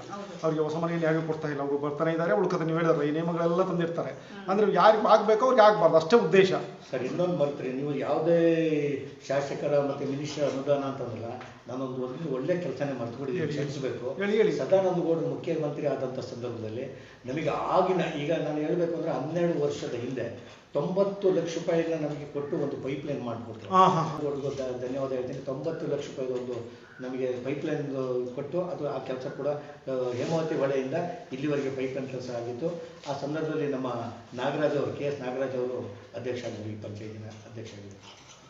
ಸರ್, ನಂತರ ನಾವು ನೀರಾವರಿ ವ್ಯವಸ್ಥೆ ಬಗ್ಗೆ ಮಾತನಾಡ್ತಾ ಹೋಗೋದಾದ್ರೆ ಹೇಗಿದೆ ನಿಮ್ಮಲ್ಲಿ, ನಿಮ್ಮ ಗ್ರಾಮ ಪಂಚಾಯತ್ ವ್ಯಾಪ್ತಿಯಲ್ಲಿ ನೀರಾವರಿ ವ್ಯವಸ್ಥೆ ಅಂದರೆ ಕೃಷಿ ಇರ್ಬೋದು ಅಥವಾ ಈ ಥರ ಬೇರೆ ಬೇರೆ ಏನಾದರೂ ಯೋಜನೆಗಳು, ಸರ್ಕಾರಿ ಯೋಜನೆಗಳು ಯಾವ್ದಾದ್ರು ಆಗಿರ್ಬೋದು, ಅದು ನಿಮ್ಮ ಪಂಚಾಯತ್ ಲೆವೆಲ್ ಆಗೋದಲ್ಲ, ಸೊ ನಿಮ್ಮ ವ್ಯಾಪ್ತಿಯಲ್ಲಿ ಆಗಿರ್ತಕ್ಕಂಥ ನೀರಾವರಿ ಯೋಜನೆಗಳ ಬಗ್ಗೆ ನಮಗೆ ತಿಳಿಸ್ಕೊಡೋದಾದ್ರೆ. ಸರ್, ಈಗ ನಮಗೆ ಈ ನಮ್ಮ ವ್ಯಾಪ್ತಿಯಲ್ಲಿ ಅಂತಂದ್ರೆ ಈಗ ನಮಗೆ HRP ಇಂದ ಈಗ ಹೇಮಾವತಿ ರಿವರ್ ಪ್ರಾಜೆಕ್ಟ್ ಇಂದ ಏನು ಈ ಕೊರೂರು ಡ್ಯಾಮ್ ಆಯ್ತು, ಅದರಿಂದ ನಮಗೆ ನೀರಾವರಿ ಯೋಜನೆಗಿಂತ ಆ ನೀರಿಂದನೇ ನಮಗೆ ನಮ್ಮ ಜನಗಳು ಕಂಗಾಲಾಗ್ಬಿಟ್ಟು ಇವತ್ತು ನಮ್ಮ ರೈತರುಗಳೆಲ್ಲ ಬೀದಿ ಪಾಲಾಗಿದ್ದಾರೆ. ಅಂದ್ರೆ ಈಗ ಅಲ್ಲಿ ಅದು ನಿರ್ಮಾಣ ಆಗಿ ಲಕ್ಷಾಂತರ ರೈತರಿಗೆ ಅನುಕೂಲ ಆಯ್ತು, ಇಲ್ಲಿ ಸಾವಿರಾರು ರೈತರಿಗೆ ಇದಾಯ್ತು. ಬಟ್ ಇಲ್ಲಿ ನೀರಾವರಿ ಯೋಜನೆಗಳು ಏನೂ ಆಗಿಲ್ಲ. ನೀರಾವರಿ ಯೋಜನೆಗಳು ಕುಡಿಯೋ ನೀರಿನ ಯೋಜನೆಗಳಾಗಿದೆ ಬಿಟ್ರೆ, ಬಟ್ ಬೇರೆ ಯೋಜನೆಗಳ ಅವಶ್ಯಕತೆ ಇಲ್ಲಿವರೆಗೆ ಏನಿತ್ತಿಲ್ಲ. ಯಾಕಂದ್ರೆ ಕವಲೆ ನೀರು, ಕೆರೆ ಇದ್ರಲ್ಲೇ ಮಾಡ್ಕೊಂಡು ಮತ್ತೆ ಅವರವರ ಬೋರ್ವೆಲ್ಗಳಲ್ಲಿ ಅವ್ರು ಇದು ಮಾಡಿದ್ದಾರೆ. ಮತ್ತೆ ಯೋಜನೆ ಮಾಡೋಕ್ಕೋ ನೀರಾವರಿ ಯೋಜನೆಗಳು ಮಾಡೋಕ್ಕೋ ಅಂತ ಒಂದು ಸೂಕ್ತವಾದ ಪ್ರದೇಶಗಳು ಇಲ್ಲಿ ಇಲ್ಲ ಸರ್. ಅದರಿಂದ ಅವರವ್ರ ಬೋರ್ವೆಲ್ಗಳಲ್ಲಿ ಈಗ ಸರ್ಕಾರ ಈಗ ಸುಮಾರು ಇದರ ಅಡಿಗಳಲ್ಲೆಲ್ಲ ಬೋರ್ವೆಲ್ಗಳೆಲ್ಲ ಕೊಡ್ತಾ ಇದ್ದಾರೆ. ಅವೇ ಯೋಜನೆಗಳು ಕುಡಿಯೋ ನೀರಿನ ಬೋರ್ವೆಲ್ ಯೋಜನೆ, ಮತ್ತೆ ಇದು JJM ಕೂಡ ನಾವು ಈಗ ಸರ್ಕಾರ ಕೊಟ್ಟಿರೋದ್ರಿಂದ ಈಗ ನಮಗೆ JJM ಕೂಡ ನಮಗೆ ಹೆಚ್ಚು ಕಡಿಮೆ 2 ಕೋಟಿ ಅನುದಾನ ಬಂದು ಈಗಾಗಲೇ ಕಾರ್ಯಗತ ಆಯ್ತಾ ಇದೆ. ಇನ್ನು ಕೆಲವೇ ಒಂದು ತಿಂಗಳುಗಳಲ್ಲಿ ಆ ಕೆಲಸನೂ ಪೂರ್ಣಗೊಳ್ಳುತ್ತೆ ಅಂತ ಅಂತೀನಿ. ಅದೊಂದು ಕೊಡ್ಲಿಪೇಟೆಗೆ ಒಂದು ಒಳ್ಳೆ ಉತ್ತಮವಾದ ಪ್ರಾಜೆಕ್ಟ್ ಅದು. ಅದರಿಂದ ಕೊಡ್ಲಿಪೇಟೆ ಕುಡಿಯೋ ನೀರಿನ ಸಮಸ್ಯೆ ಬಗೆಹರಿಯುತ್ತೆ ಅಂತಂದ್ರೆ ನಮಗೆ ಸಮಸ್ಯೆ ಇರೋದು ನಮ್ಮ ದೊಡ್ಡಕೊಡ್ಲಿ ಭಾಗಕ್ಕೆ. ನಮಗೆ ಕುಡಿಯೋ ನೀರಿನ ಸಮಸ್ಯೆ ಇರೋದು ಕೊಡ್ಲಿಪೇಟೆ ಭಾಗದಲ್ಲಿ, ದೊಡ್ಡಕೊಡ್ಲಿ ಭಾಗಕ್ಕೆ. ಅದೊಂದು ಸಮಸ್ಯೆನ ನಾವು ತೀರ್ಸೋಕ್ಕೋಸ್ಕರ ಇಡೀ ಅದು ಆ ಏರಿಯಾ ಮೆಂಬರ್ಗಳಂತೂ ಶತಾಯಗತಾಯ ಪ್ರಯತ್ನ ಪಡ್ತಾ ಇದ್ದಾರೆ. ನಮಗೆ ಅಲ್ಲಿ ಪ್ರಾಬ್ಲಮ್ ಏನು, ಬೋರ್ವೆಲ್ಗಳು ಸಕ್ಸಸ್ ಆಯ್ತಲ್ಲ. ಇದುವರೆಗೆ ಕನಿಷ್ಠ ಅಂದ್ರು 5 ರಿಂದ 6 ಬೋರ್ವೆಲ್ ಹೊಡೆದಿದ್ವಿ. ಅಲ್ಲಿ ಆ ಬೋರ್ವೆಲ್ಗಳು ಸಕ್ಸಸ್ ಆಗದಲ್ಲೇ ಅಲ್ಲಿ ಆ ಭಾಗದ ಪ್ರಸನ್ನ ಇರ್ಬೋದು, ನಗಿನವ್ರು ಇರ್ಬೋದು, ಕವಿತಾ ಅವ್ರು ಇರ್ಬೋದು, ಮತ್ತೆ ಯಶೋಧವ್ ಅವರ ಅಧ್ಯಕ್ಷರು, ಮತ್ತೆ ಈಗ ಉಪಾಧ್ಯಕ್ಷರು, ಈಗ ಮೊದಲು ಅಧ್ಯಕ್ಷ ಆಗಿದ್ರು, ಇವರೆಲ್ಲ ಮಾತಿದ್ದ ಮೀಟಿಂಗ್ಗಳಲ್ಲಿ ನಮ್ಮ ಭಾಗಕ್ಕೆ ನೀರು ಅಂತ ಹೇಳಿ ಶತಾಯಗತೆ ಪ್ರಯತ್ನ ಪಡ್ತಿದ್ದಾರೆ. ನಮ್ಮ ಟರ್ಮ್ ಒಳಗಡೆ ದೇವರು ನಮ್ಗೆ ಶಕ್ತಿ ಕೊಟ್ಟು ಮತ್ತೆ ಈಗೇನು ನಮ್ಮ ಏನು ಮಂತರ್ಗೌಡರ ಒಂದು ಕೃಪಾ ಕಟಾಕ್ಷದಿಂದ ಆ ಒಂದು ಸಮಸ್ಯೆನ ಬಗೆಹರಿಸಬೇಕು ಅಂತ ಅನ್ಕೊಂಡಿದ್ವಿ. ಖಂಡಿತ ಬಗೆಹರಿಸ್ತೀವಿ ಸರ್. ಅಫ್ಕೋರ್ಸ್ ಅದೇ ಆಗಬೇಕಾದ್ರೆ, ಯಾಕೆಂದ್ರೆ ಕನಿಷ್ಠ ಕುಡಿಯೋಕ್ಕೂ ನೀರಿಲ್ಲ ಅಂದರೆ ಕಷ್ಟ ಆಗಿಬಿಡುತ್ತೆ. ನಮ್ಮ ಮಲೆನಾಡು ಭಾಗದ ಒಂದು ದೊಡ್ಡ ಸಮಸ್ಯೆ ಅಂದರೆ ಹೆಚ್ಚು ಮಳೆ ಬೀಳೋ ಪ್ರದೇಶ ನಮ್ಮದು ಅಂತ ನೋಡಿ. ಅಷ್ಟಿದ್ರು ಪಾಪ ಮುಗ್ಧ ಜನರು ನಮ್ಮ ಪಂಚಾಯತಿ ಮುಂದ್ಗಡೆ ಒಂದೇ ಒಂದು ದಿವಸ ಬಂದು ಕೂಗಾಡೋದು ಮಾಡಿಲ್ಲ. ಯಾಕಂದ್ರೆ ಭಾರಿ ಬುದ್ಧಿವಂತರಿದ್ದಾರೆ. ಯಾಕಂದ್ರೆ ಇವತ್ತು ಸದಸ್ಯರುಗಳ ಕಾರ್ಯಗತ ಏನು ಮಾಡ್ತಾ ಇದ್ದಾರೆ ಎಲ್ಲ ನೋಡು ಅರ್ಥ ಮಾಡ್ಕೊಳ್ಳೋ ಒಂದು ಬುದ್ಧಿವಂತರು ನಮ್ಮ ಕೊಡ್ಲಿಪೇಟೆ ಭಾಗದ ಗ್ರಾಮ ಪಂಚಾಯತಿ. ಅದೇ ಸಮಸ್ಯೆ ಸರ್, ನಮಗೆ ಅದೇ ಸಮಸ್ಯೆ. ನಮ್ಮ ಭಾಗದ ಜನರಿಗೆ ಸಮಸ್ಯೆ ಆಗಿರ್ತಕ್ಕಂಥದ್ದೇ ಅವರ ಬುದ್ಧಿ, ಅವರ ತಾಳ್ಮೆ, ಇವೆರಡೂ ಕೂಡ ಸಮಸ್ಯೆಯಾಗಿದ್ದಾವೆ. ನಾನು ಇದು ನನ್ನ 19ನೇ ವರ್ಷದ ಪತ್ರಿಕೋದ್ಯಮ, 19 ವರ್ಷದಿಂದ ಎಲ್ಲ ಚಾನಲ್ ಕೆಲಸ ಮಾಡಿ ಇದ್ರ ಬಗ್ಗೆ ಮಾತನಾಡ್ತಾನೆ ಇದ್ದೀವಿ, ಕಾಡಾನೆ ಬಗ್ಗೆ ಹೇಳ್ತಾನೆ ಇದ್ದೀವಿ. ಇದುವರೆಗೂ ಪರಿಹಾರ ಆಗಲಿಲ್ಲ. ಐ ಥಿಂಕ್ ಮುಂದೆ ಆಗುತ್ತೋ ಇಲ್ವೋ ಗ್ಯಾರಂಟಿ ಇಲ್ಲ. ಪ್ರತಿ ಸಾರಿ ಬರ್ತಕ್ಕಂಥ ಚುನಾವಣೆಯಲ್ಲೂ ನಮ್ಮ ಶಾಸಕರುಗಳು ಇರ್ಬೋದು ಅಥವಾ ನಮ್ಮ MP ಮೆಂಬರ್ಸ್ಗಳಿರ್ಬೋದು ಚುನಾವಣೆಯಲ್ಲಿ ಓಟ್ ಪಡಿತಕ್ಕಂಥದ್ದೇ. ಮೊನ್ನೆ ನಮಗೆ ಇದು ಫಾರೆಸ್ಟ್ ಮಿನಿಸ್ಟರ್ ನಮ್ಮ ಕೊಡ್ಲಿಪೇಟೆ ಬಂದಿದ್ರು, ಏನು 2-3 ಮಂತ್ಸ್ ಬ್ಯಾಕು. ಆಗಲೂ ಕೂಡ ನಾವು ಕಾಡಾವಣೆ ಬಗ್ಗೆ ಏನೇನು ತೊಂದರೆ ಇದೆ ಅನ್ನೋದ್ರ ಬಗ್ಗೆ ಅವ್ರಿಗೆ ನಾವು ಪಂಚಾಯತಿ ವತಿಯಿಂದ ಅಹವಾಲು ಕೊಟ್ವಿ. ಪಾಪ ಈಗ ಫಾರೆಸ್ಟ್ ಡಿಪಾರ್ಟ್ಮೆಂಟ್ ಏನಿದೆ ಕೂಡ ನಮ್ಗೆ ಯಾವುದೇ ಏರಿಯಾಕ್ಕೂ ಆನೆ ಬಂದಿದೆ ಅಂದರೆ ಆ ತಕ್ಷಣ ಬಂದು ನಮಗೆ ಸ್ಪಂದಿಸ್ತಾರೆ, ಸಪೋರ್ಟ್ ಕೊಡ್ತಾರೆ. ಮತ್ತು ಅವ್ರ ಕಾವಲುಗಾರನ ರಾತ್ರಿ ಬೆಳಗು ಆ ಕಡೆ ಈ ಕಡೆ ಮಾಡಿದಂಗೆ ಕಾವಲುಗಾರನ ಹಾಕ್ತಾರೆ. ಅದ್ರ ಬಗ್ಗೆ ನಮಗೆ ಹೆಮ್ಮೆ ಇದೆ. ಫಾರೆಸ್ಟ್ ಡಿಪಾರ್ಟ್ಮೆಂಟ್ ಆಗಿರ್ಬೋದು, KEB ಬಗ್ಗೆ ಇರ್ಬೋದು. ಆದರೆ ಅದಕ್ಕೊಂದು ಶಾಶ್ವತವಾದ ಪರಿಹಾರ ಮಾಡಬೇಕು. ಈ ರೈಲ್ವೆ ಇದೇನಿದೆ ಟ್ರ್ಯಾಕು ಅವು ಇವು ಏನಾದ್ರು ಮಾಡಿಬಿಟ್ಟು ಏನಾದ್ರು ಪರಿಹಾರ ಮಾಡಬೇಕು. ಮೊನ್ನೆ ಮಿನಿಸ್ಟರ್ ಕೂಡ ಹೇಳಿರಲ್ಲ, ಅದೆಷ್ಟೋ ಕೋಟಿನ ರಿಸರ್ವ್ ಫಂಡ್ ಇಟ್ಟಿದ್ದೀವಿ, ಏನು ಆನೆ ಕಾರಿಡಾರ್ ಏನೋ ಮಾಡ್ತಿದ್ದ ಮೊನ್ನೆ ಮಿನಿಸ್ಟರ್ ಹೇಳಿದ್ದಾರೆ. ದಯವಿಟ್ಟು ಸಕ್ಸಸ್ ಆಗಲಿ ಅಂತ ಕೇಳ್ತಾರೆ. ಅಫ್ಕೋರ್ಸ್ ಒಳ್ಳೆ ವಿಚಾರ. ಆನೆ ಖಾಲಿ ತುರ್ಕಿದ್ದಾರೆ. ಮತ್ತೆ ನಮಗೆ ಈಗ ಅರ್ಜುನ ಸತ್ತಿದ್ದು ಕೆಲವೇ ಕಿಲೋಮೀಟರ್. ಹೌದು, ಇಲ್ಲೇ ಹತ್ತಿರದಲ್ಲಿ ನೋಡಿ. ಆಕ್ಚುಲಿ ಪ್ರತಿ ವರ್ಷ ಕೂಡ ಬರ್ತಕ್ಕಂಥ ಸರ್ಕಾರಗಳು ಅನುದಾನವನ್ನು ಇಡ್ತಾನೆ ಇದ್ದಾವೆ. ಅದ್ರ ಇದುವರೆಗೆ ಶಾಶ್ವತ ಪರಿಹಾರ ಮಾಡ್ಲಿಕ್ಕಾಗಲಿಲ್ಲ. ಒಂದು ನಮ್ಮ ರೈತರುಗಳು ಕೂಡ ನಾವು ಮೊದಲು ನಮ್ಮ ಇದ್ರ ಕಾಲದಲ್ಲಿ ಎಲ್ಲ ಕಾಡು ಕಡಿದು ಆನೆಗಳ ಮನೆಯನ್ನ ನಾವು ಓದ್ವಿ. ಆನೆಗಳು ಆಟೋಮೆಟಿಕ್ ಅವ್ರ ಮನೆಗೆ ಬರ್ತಾ ಇದ್ದಾವೆ ಅಷ್ಟೇ. ಅದು ಒಂದು ಇದು ಹೇಳ್ಬೋದು. ಅಂದ್ರೆ ಅದಕ್ಕೊಂದು ಪರಿಹಾರವನ್ನು ಇವ್ರು ಮಾಡ್ಕೊಳ್ಬೇಕಾಗ್ತದೆ. ರೈತ ಯಾರೋ ಮನುಷ್ಯ ಸಾಯ್ತಾನೆ ಅಂದ್ರೆ ಅಟ್ಲೀಸ್ಟ್ ಅವನೊಂದು ಗೊತ್ತಿರುತ್ತೆ, ತಪ್ಪಿಸ್ಕೊಳ್ಳಪ್ಪ ನೀನು ಅದು ನೋಡ್ಕೋ ಕೇರ್ ಆಗಿರು ಅಂತ ಹೇಳ್ಬೋದು. ಬಟ್ ಅವ್ನು ಬೆಳೆದಂತ ಬೆಳೆಗೆ ಹೇಳಲಿಕ್ಕಾಗ್ತದೆ? ಇಡೀ ವರ್ಷದ ಬೆಳೆನ ಒಂದೇ ದಿವಸ ಬಂದು ಆನೆ ತುಳಿದಾಕಿದ್ರೆ ಅವನ ಕತೆ ಏನು? ನಿಜವಾಗ್ಲೂ ಒಂದು ದೊಡ್ಡ ಸಮಸ್ಯೆ ನಮ್ಮ ಮಲೆನಾಡು ಭಾಗದಲ್ಲಿ ಅಂದರೆ ಕಾಡಾನೆ ಸಮಸ್ಯೆ. ಸರ್, ನಂತರ ನಾವು ಆರೋಗ್ಯದ ಬಗ್ಗೆ ಮಾತನಾಡೋದಂದ್ರೆ ಈಗ ನಮ್ಮ ಮಲೆನಾಡು ಭಾಗಕ್ಕೆಂತೂ ಆರೋಗ್ಯ ತುಂಬ ಇಂಪಾರ್ಟೆಂಟ್ ಆಗ್ತದೆ. ಕಾರಣ ಏನಂತಂದರೆ ಅಲ್ಲಲ್ಲಿ ಹಾಸ್ಪಿಟ್ಲ್ಗಳಿರಲ್ಲ. ಈಗ ಯಾವುದೋ ಒಂದು ಹಳ್ಳಿ ಇದೆ ಅಂದರೆ ಅಲ್ಲೊಂದು ಹಾಸ್ಪಿಟಲ್ ತೆಗಿಯೋಕ್ಕಾಗಲ್ಲ, ಅಲ್ಲ 5-10 ಮನೆ ಇರ್ತವೆ, ಜೊತೆಗೆ ನಮ್ಮಲ್ಲಿ ಜನಸಂಖ್ಯೆ ಕೂಡ ಕಡಿಮೆ ಇರುತ್ತೆ, ಅಲ್ಲಲ್ಲೇ ಒಂದೊಂದು ಮನೆ ಇರ್ತದೆ. ಸೊ ಇಲ್ಲಿ ಏನಾಗ್ತದೆ ಅಂದರೆ ಆರೋಗ್ಯದ ಬಗ್ಗೆ ಕೇರ್ ಮಾಡಬೇಕಾಗ್ತದೆ, ಮಾಹಿತಿಯನ್ನು ಕೊಡಬೇಕಾಗ್ತದೆ, ಇಂಥ ಶಿಬಿರಗಳು ನಡೆಸಬೇಕಾಗ್ತದೆ. ಇದೆಲ್ಲ ಗ್ರಾಮ ಪಂಚಾಯತಿಯ ಕರ್ತವ್ಯ ಅಂತ ನಾನು ಭಾವಿಸ್ತೇನೆ. ಸೊ ಆ ವಿಚಾರ ನಾವು ಮಾತನಾಡೋದ್ರೆ ಸರ್, ಅಲ್ಲ ಅಂತೂ ಏನು ನಮಗೆ ಆರೋಗ್ಯ ಇಲಾಖೆಯಿಂದ ಏನು ನಮಗೆ ಮಾಹಿತಿ ಬರುತ್ತೆ, ಇಂಥದ್ರ ಬಗ್ಗೆ ಈ ಥರ ಕ್ರಮ ಕೊಡಬೇಕು, ಈ ಥರ ಬಗ್ಗೆ ಸಭೆ ನಡೆಸಬೇಕು ಅಂತ ಏನು ನಮಗೆ ಮಾಹಿತಿ ಕೊಡ್ತಾರೆ. ಆ ಮಾಹಿತಿ ಕೊಟ್ಟ ತಕ್ಷಣ ಕೂಡಲೇ ನಾವು ಸಭೆ ಕರೆದು ಏನೇನು ಮುಂದಾಗಿದ್ದ ಕ್ರಮವನ್ನು ಮಾಡಬೇಕು. ಈಗ ಕಳೆದ ಸರಿ ಕೋವಿಡ್ ಬಂದಂಥ ಸಂದರ್ಭದಲ್ಲೂ ಕೂಡ ನಮ್ಮ ಎಲ್ಲ ಮೆಂಬರ್ಸುಗಳು ಸೇರಿ ಆ ಕೋವಿಡ್ ನಿಯಂತ್ರಣ ಯಾವ ಥರ ಮಾಡಬೇಕು ಅಂತ ಹೇಳ್ಬಿಟ್ಟು ಕಟ್ಟುನಿಟ್ಟಿದ್ದ ಸರ್ಕಾರದ ಆದೇಶ ಏನಿತ್ತು ಅದನ್ನೇ ಪಾಲನೆ ಮಾಡಿದ್ವಿ. ಈಗಲೂ ಅಷ್ಟೇ ಯಾವುದೇ ಒಂದು ಇದು ಆಯಿತು ಅಂತ ಮುಂಜಾಗ್ರತೆಗೆ ಅವ್ರು ಏನು ನಮಗೆ ಇನ್ಫಾರ್ಮೇಷನ್ ಕೊಡ್ತಾರೆ ಅದ್ರ ಬಗ್ಗೆ ನಾವು ಸಭೆ ಕರೆದು ಅದರ ಬಗ್ಗೆ ಏನು ನಾವು ಕಾರ್ಯಪ್ರವೃತ್ತರಾಗಬೇಕು ಅದನ್ನು ನಾವು ಮಾಡ್ತಾನೆ ಇದ್ದೀವಿ ಸರ್. ಆಮೇಲೆ ಈಗ ನಮಗೆ ಈಗ ಒಂದು ಇಂಪಾರ್ಟೆಂಟ್ ಏನು ನಿಮ್ಮ ವಾಹಿನಿ ಮುಖಾಂತರ ಕೇಳ್ಕೋಬೇಕು, ಆರೋಗ್ಯ ಮಂತ್ರಿಗಳಿರ್ಬೋದು, DHO ಅವ್ರನ್ನ. ನಮ್ಮಲ್ಲಿ ಈಗ ಒಂದು ಲೇಡಿ ಡಾಕ್ಟರ್ ಇದ್ರು, ಆ ಲೇಡಿ ಡಾಕ್ಟ್ರು ಅವ್ರ ಸ್ವಇಚ್ಛೆಯಿಂದನೋ ಅಲ್ಲ ಯಾವುದೋ ಇದರಿಂದ ಅವರು ಟ್ರಾನ್ಸ್ಫರ್ ಆಗಿ ಹೋಗಿದ್ದಾರೆ. ಆದರೂ ಕೂಡ ಈ ಆ ಒಂದು ಹುದ್ದೆಗೆ ದಯವಿಟ್ಟು ಯಾವುದಾದ್ರು ಒಂದು ಡಾಕ್ಟ್ರನ್ನ ನಮಗೆ ತುಂಬಿಸ್ಬೇಕು. ಯಾಕೆಂದರೆ ಇದು ಕೊಡ್ಲಿಪೇಟೆ ಕಾರ್ಮಿಕರದ್ದು ಮತ್ತು ಕೂಲಿ ಕಾರ್ಮಿಕರ ಪ್ರದೇಶ ಅಂತ ಹೇಳಿದ್ದೀನಿ, ಅದು ಗ್ರೇಡ್ 1 ಪಂಚಾಯಿತಿ. ಅದರಿಂದ ದಯವಿಟ್ಟು ಆದಷ್ಟು ಬೇಗ ಒಂದು ಡಾಕ್ಟ್ರನ್ನ ಇಲ್ಲಿಗೆ ಮಾಡಿಕೊಡ್ಬೇಕು ಅಂತ ಹೇಳ್ಬಿಟ್ಟು ಈ ಮುಖಾಂತರ ಅವ್ರನ್ನ ಕೇಳ್ತೀನಿ. ಅದೇ ರೀತಿ ನಮಗೆ ಇಲ್ಲಿ ನಮ್ಮಲ್ಲಿ ರೈತಾಪಿ ವರ್ಗ ಜಾಸ್ತಿ. ಈಗ ಏನಾಗಿದೆ ಅಂತಂದರೆ ಈಗ ತೋಟ ಗದ್ದೆ ಇವರಲ್ಲೆಲ್ಲ ಇನ್ಕಮ್ ಈಗ ಮಳೆ ಬೆಳೆಯಿಂದ ಈ ಥರ ಆಗಿದೆ ಅಂತ ಹೇಳ್ಬಿಟ್ಟು ಈಗೇನು ಮಾಡಿದ್ದಾರೆ ಅಂದರೆ ಹಾಲು ಉತ್ಪಾದನೆಯಿಂದ ಸ್ವಲ್ಪ ಜೀವನ ನಡೆಸ್ಬೋದು ಅಂತ ಹೇಳ್ಬಿಟ್ಟು ಈಗೆಲ್ಲರೂ ಹಸು ತೊಗೊಂಡು ಇದು ಮಾಡ್ತಾ ಇದ್ದಾರೆ. ಆದರೆ ಇಲ್ಲಿ ಕೊಡ್ಲಿಪೇಟೆಯಲ್ಲಿ ನಮಗೆ 20 ವರ್ಷದಿಂದ ವೆಟರ್ನರಿ ಡಾಕ್ಟರ್ ಇಲ್ಲ. ಆ 20 ವರ್ಷದ ಹಿಂದೆ ಪರ್ಮನೆಂಟ್ ಒಬ್ಬರು ಡಾಕ್ಟರ್ ಇದ್ರು. ನನ್ನ ಸರ್ವಿಸಲ್ಲಿ ನಾನು ನೋಡಿದ ಮಟ್ಟಿಗೆ 20-22 ವರ್ಷ ಪರ್ಮನೆಂಟ್ ಡಾಕ್ಟರ್ ಇದ್ರು. ಅದೇ 20 ವರ್ಷದಿಂದ ಈಗ ನಮಗೆ ಡಾಕ್ಟ್ರೇ ಇಲ್ಲ. ಪರ್ಮನೆಂಟ್ ಬೇಡ, ಡೆಪ್ಟೇಷನ್ ಬೇಡ, ಡಾಕ್ಟ್ರೇ ಇಲ್ಲ, ಕಾಂಪೌಂಡ್ರು ಇಲ್ಲ. ಈತ ಒಂದು ಸ್ಥಿತಿ ನಿರ್ಮಾಣ ಆಗಿದೆ. ನಾವು ಇದನ್ನು ಸರ್ಕಾರ ಮಟ್ಟಿಗೆ ಯಾವ್ಯಾವ ಥರದಲ್ಲೋ ಹೇಳಿದ್ರು ಕೂಡ ಕಂಡಿಲ್ಲ. ಈಗ ನಮ್ಮ ಮಾನ್ಯ ಶಾಸಕರು ಮಂತ್ರಗೌಡರು ಅವರಿಗೆ ನಾವು ಇದ್ರ ಬಗ್ಗೆ ಹೇಳಿದ್ವಿ. ಖಂಡಿತವಾಗ್ಲೂ ಅವತ್ತು ಯಾರೋ ಒಂದು ಮಲ್ಪಟ್ನ ಡಾಕ್ಟರ್ ಒಬ್ಬರು ಇಲ್ಲಿ ಇದರಲ್ಲಿದ್ದಾರೆ, ಅವ್ರ ಜೊತೆ ಮಾತಾಡಿ ಇಲ್ಲಿ ಹಾಕ್ಸ್ಕೊಡ್ತೀನಿ ಅಂತ ಭರವಸೆ ಕೊಟ್ಟಿದ್ದಾರೆ. ಅದೊಂದಂತೂ ಖಂಡಿತವಾಗೂ ಆಗ್ಬೇಕು ಸರ್. ಯಾಕೆಂದ್ರೆ ಇಲ್ಲಿ ನೋಡಿ, ಒಂದು ಹಸಿಗೆ ಕನಿಷ್ಠ ಅಂತಂದ್ರೆ 50,000-60,000 ರೂಪಾಯಿ ಕೊಟ್ಟು ತರ್ತಾನೆ. ಎಲ್ಲೋ ಒಂದ್ ಕಡೆ ಅವ್ರಿಗೆ ಹುಷಾರಿಲ್ಲ ಅಂತ ಸಂದರ್ಭದಲ್ಲಿ ಡಾಕ್ಟರ್ ಇಲ್ಲ ಅಂದ್ರೆ ಅದು ಸಹ ಅವ್ನ ಜೀವನನೇ ಹೋಯ್ತು, ಅವ್ನ ಜೀವಮಾನನೇ ಹಾಳು. ಯಾಕೆಂದ್ರೆ ಅದು ಸಾಲ ಸೋಲ ಮಾಡಿ ತಂದಿರ್ತಾನೆ. ಅದರಿಂದ ದಯವಿಟ್ಟು ಈ ವಾಹಿನಿ ಮುಖಾಂತರ ಕೈ ಮುಗಿದು ಕೇಳ್ತಾ ಇದ್ದೀನಿ, ಗ್ರಾಮ ಪಂಚಾಯಿತಿಯ ಆಡಳಿತ ಮಂಡಳಿ ಅಧ್ಯಕ್ಷರ ಆದೇಶದ ಮೇರೆಗೆ ಕೊಡ್ಲಿಪೇಟೆ ಜನರ ಪರವಾಗಿ, ರೈತರ ಪರವಾಗಿ ನಮಗೆ ಇಲ್ಲೊಂದು ಡಾಕ್ಟ್ರು ಕೊಡಿ ದಯವಿಟ್ಟು. ವೆಟರ್ನರಿ ಡಾಕ್ಟ್ರನ್ನ ದಯವಿಟ್ಟು ಕೊಡಬೇಕು. ಯಾಕೆಂದರೆ ನಮಗೆ ಬೇಜಾರಿದೆ. ಈ ನೋಡಿ, ಇಂಥ ಕೊಡ್ಲಿಪೇಟೆಗೆ 20-22 ವರ್ಷ ಪರ್ಮನೆಂಟ್ ಇದ್ದಂಥ ಡಾಕ್ಟ್ರು 20 ವರ್ಷದಿಂದ ಒಬ್ಬ ಕಾಂಪೌಂಡ್ರು ಇಲ್ಲ ಅಂದ್ರೆ ಏನ್ ಕಥೆ ಇದು ಅಂತ. ಅಲ್ಲ, ಇದಕ್ಕಿಂತ ವ್ಯವಸ್ಥೆ ಮತ್ತೊಂದಿಲ್ಲ ನಮ್ಮ ಶಾಸಕರಿಗೆ. ಯಾಕೆಂದ್ರೆ ನೋಡಿ, ಬೆಳೆ ಈಗ ಮಳೆ ಇಲ್ಲದೆ ಬರ ಬಂದು ಆಗ್ಲೇ ಕಂಗಾಲಾಗಿದ್ದಾರೆ. ಅದ್ರ ಜೊತೆಗೆ ಈದ್ರಲ್ಲೂ ಜೀವನ ಮಾಡೋದ್ರೆ ಇದಕ್ಕೂ ತೊಂದರೆ ಆಯ್ತು ಅಂದ್ರೆ ಪಾಪ ಏನ್ ಮಾಡ್ಬೇಕಾ ರೈತರು? ಅಲ್ಲ, ಖಂಡಿತ ಸರ್. ಯಾಕೆಂತಂದ್ರೆ ನಮ್ಮ ಡೈರಿ ಡಾಕ್ಟರ್ಗಳು ಇರ್ತಾರೆ. ಆ ಡೈರಿ ಡಾಕ್ಟರ್ಗಳಿಗೆ ಅಂತಂದ್ರೆ ರಾತ್ರಿ 6 ಗಂಟೆ ಮೇಲೆ ಯಾವುದೇ ಕಾರಣಕ್ಕೆ ಫೋನ್ ಎತ್ತಲ್ಲ. ಅವ್ರೊಂದು ರೀತಿ ಅಫಿಷಿಯಲ್ ಇದ್ದಾಗಿ ಅವ್ರಿಗೆ ರೈತರ ಇದು ಗೊತ್ತಾಗಲ್ಲ. ಜೊತೆಗೆ ನಮ್ಮ ಶಾಸಕರುಗಳಿಗೆ ನಿಜವಾಗ್ಲೂ ನಾಚಿಕೆ ಆಗ್ಬೇಕು ವಿಚಾರದಲ್ಲಿ. ಒಂದು ಗ್ರಾಮೀಣ ಪ್ರಧಾನ ವ್ಯಾಪ್ತಿಯಲ್ಲಿ ಬರ್ತಕ್ಕಂಥ ಒಂದು ಸಣ್ಣ ಪುಟ್ಟ ಹಳ್ಳಿ ಆದ್ರೆ ಅಡ್ಡಿಲ್ಲ, ಅಲ್ಲಿ ಹೋಗಿಲ್ಲಪ್ಪ ನಾನು ಅಂತ ಹೇಳ್ಬೋದು. ಆದ್ರೆ ಕೊಡ್ಲಿಪೇಟೆ ಅಂತ ಒಂದು ನಗರದಲ್ಲಿ ಇರ್ತಕ್ಕಂಥ ಶಾಸಕರಿಗೆ ಆಯ್ತಾ, ನಾವು ಒಂದೆರಡು ಮೂರು ಕೆಲಸಗಳನ್ನ ಕೇಳಿದಂಥ ಸಂದರ್ಭದಲ್ಲಿ ಮಾಡಿಕೊಟ್ಟಿದ್ದಾರೆ. ದಯವಿಟ್ಟು ಇದನ್ನು ಖಂಡಿತ ಮಾಡಿಕೊಡ್ತಾನೆ ಭರವಸೆ ಇದೆ. ಆದರೂ ಕೂಡ ಇದ್ರ ಮುಖಾಂತರ ಒಂದ್ಸರಿ ಅವ್ರನ್ನ ನಾವು ರಿಕ್ವೆಸ್ಟ್ ಮಾಡ್ತೀವಿ. ಖಂಡಿತ ಸರ್, ಯಾಕೆ ಮಾಡಿಕೊಡ್ಲೇಬೇಕು. ಯಾಕೆಂದ್ರೆ ಮತ ಕೇಳಬೇಕಾದ್ರೆ ಅವರು ಪ್ರತಿ ಹಳ್ಳಿಗೆ ಬರ್ತಾರೆ, ಪ್ರತಿ ಹಳ್ಳಿಯಲ್ಲೂ ಬಂದು ಜನರ ಜೊತೆ ಮಾತಾಡ್ತಾರೆ. ಆದ್ಮೇಲೆ ಪ್ರತಿ ಹಳ್ಳಿ ಸಮಸ್ಯೆ ಏನು ಅಂತ ಮಾತಾಡ್ಬೋದ್ರ ಗೆದ್ದ ಮೇಲೆ. ಇದಕ್ಕಿಂತ ಮೊದಲಿದ್ದವ್ರು ಇರ್ಬೋದು, ಇವರೊಬ್ಬರೇ ಅಂತ ಹೇಳ್ತಿಲ್ಲ. ಟೋಟಲ್ 20 ವರ್ಷದಿಂದ ಎಷ್ಟು ಜನ ಶಾಸಕರಾಗಿದ್ದಾರೆ ಅಥವಾ ಯಾರೆಲ್ಲ ಇದ್ದಾರೆ ಇಲ್ಲಿ, ಅಪ್ಪಚ್ಚರಂಜನ್ ಅವರೇ ಇರ್ಬೋದು, ಮಂತ್ರಗೌಡ ಅವರೇ ಇರ್ಬೋದು, ಇವರೆಲ್ಲರಿಗೂ ಮೊದಲು ಮಾಡಬೇಕಾದ್ದು ಗ್ರಾಮೀಣ ಪ್ರದೇಶ ಉದ್ಧಾರ. ಈಗ ನಮ್ಮ ಶಾಸಕರು ಹಂಗಲ್ಲ ಅನ್ಸುತ್ತೆ. ಅಂದ್ರೆ ನಮ್ಮ ಶಾಸಕರು ಅಂದ್ರೆ ನಮ್ಮ ಮಡಿಕೇರಿ ಶಾಸಕರು. ಯಾಕೆಂದ್ರೆ ಮೊನ್ನೆ ನಮ್ಗೆ ಇಲ್ಲೊಂದು 300 ಮೀಟರ್ ಒಂದು ಕಾಂಕ್ರೀಟ್ ರಸ್ತೆನ ಗುದ್ಲಿ ಪೂಜೆ ಮಾಡಿದ್ರು ಈ ಹೊಸದಾಗಿ. ಅದು SC/ST ಇದಕ್ಕೆ ಅಂತ ಹೇಳ್ಬಿಟ್ಟು ಅಲ್ಲಿ ಅವ್ರು ನೋಡ್ಕೊ ಹೋಗಿದ್ರು, ಅಲ್ಲಿ ಅವಶ್ಯಕತೆ ಇದೆ ಅಂತ ಅವರೇ ಮಾಡಿದ್ರು. ಅಲ್ಲಿ ಸಾರ್ವಜನಿಕವಾಗಿ ಗುತ್ತಿಗೆದಾರರಿಗೆ ಹೇಳಿದ್ರು, ನೀನು ಏನು ₹1 ನಿನ್ನ ಪರ್ಸೆಂಟೇಜು ಅದು ಇದು ಯಾವುದೂ ಇಲ್ಲ, ಈ ಕೆಲಸ ಒಂಚೂರು ಕಳ್ಕೊಂಡು ನಾನೇ ಬಂದು ಅದನ್ನ ನೋಡ್ತೀನಿ ಅಂತ ಸೀರಿಯಸ್ ಆಗಿ ಹೇಳೋದು. ಆ ಥರ ನಮ್ಮ ಶಾಸಕರ ಹೆದರಿಗೆ ನಿಜವಾಗ್ಲೂ ಆ ಥರ ಆದರೆ ನಾವು ನಮಗೂ ಸಂತೋಷದ ವಿಚಾರ ಇದು. ನಾನು ಶಾಸಕರ ಮೆಸ್ ಅಂತ ಮಾತಾಡ್ತಾ ಇಲ್ಲ, ನಿಜವಲ್ಲೂ ಆ ಇದಿದೆ ಮಾತ್ರ. ಅವ್ರು ನಮಗೆ ಹೇಳ್ತಾರೆ, ದಯವಿಟ್ಟು ಯಾವುದೇ ಅದು ಕರೆಕ್ಟಿವ್ ಅದು ಇದು ಅಂಥವ್ರು ಇದ್ರು ನಮ್ಮ ಹತ್ರ ಕರ್ಕೊಬರಬೇಡಿ ಆಯ್ತಾ. ಏನಿದ್ರು ಒಳ್ಳೆ ಮನಸ್ಸಿರಬೇಕು, ಕೆಲಸ ಮಾಡೋ ಅಂತ ಮನಸ್ಸಿದ್ದಂತ ಮಾತ್ರ ಕರ್ಕೊಬನ್ನಿ ಅಂತಾನೆ ಹೇಳ್ತಾರೆ. ಎಸ್ ಆಫ್ ಕೋರ್ಸ್ ನಾನಿಲ್ಲ ಅಂತ ಹೇಳ್ತಿಲ್ಲ. ಖಂಡಿತವಾಗ್ಲೂ ಅಂತ ಕೆಲಸವನ್ನು ಮಾಡೋದಾದ್ರೆ ಅವರು ಆದಷ್ಟು ಬೇಗ ಅಂತ ನಿಜವಾಗ್ಲೂ ಒಳ್ಳೆ ಕೆಲಸಗಾರರಾಗಿದ್ರೆ ಎಲ್ಲರೂ ಮಾವಿಸ್ಬೇಕು ಅಂತ ಇಂಥ ಕೆಲಸವನ್ನು ಮಾಡಬೇಕಾಗ್ತದೆ. ಯಾಕೆಂದ್ರೆ ನಾವು ಕೇವಲ ಗುತ್ತಿಗೆಯನ್ನೇ ಕೊಡ್ತಕ್ಕಂಥದ್ದು ಕೆಲಸ ಅಲ್ಲ.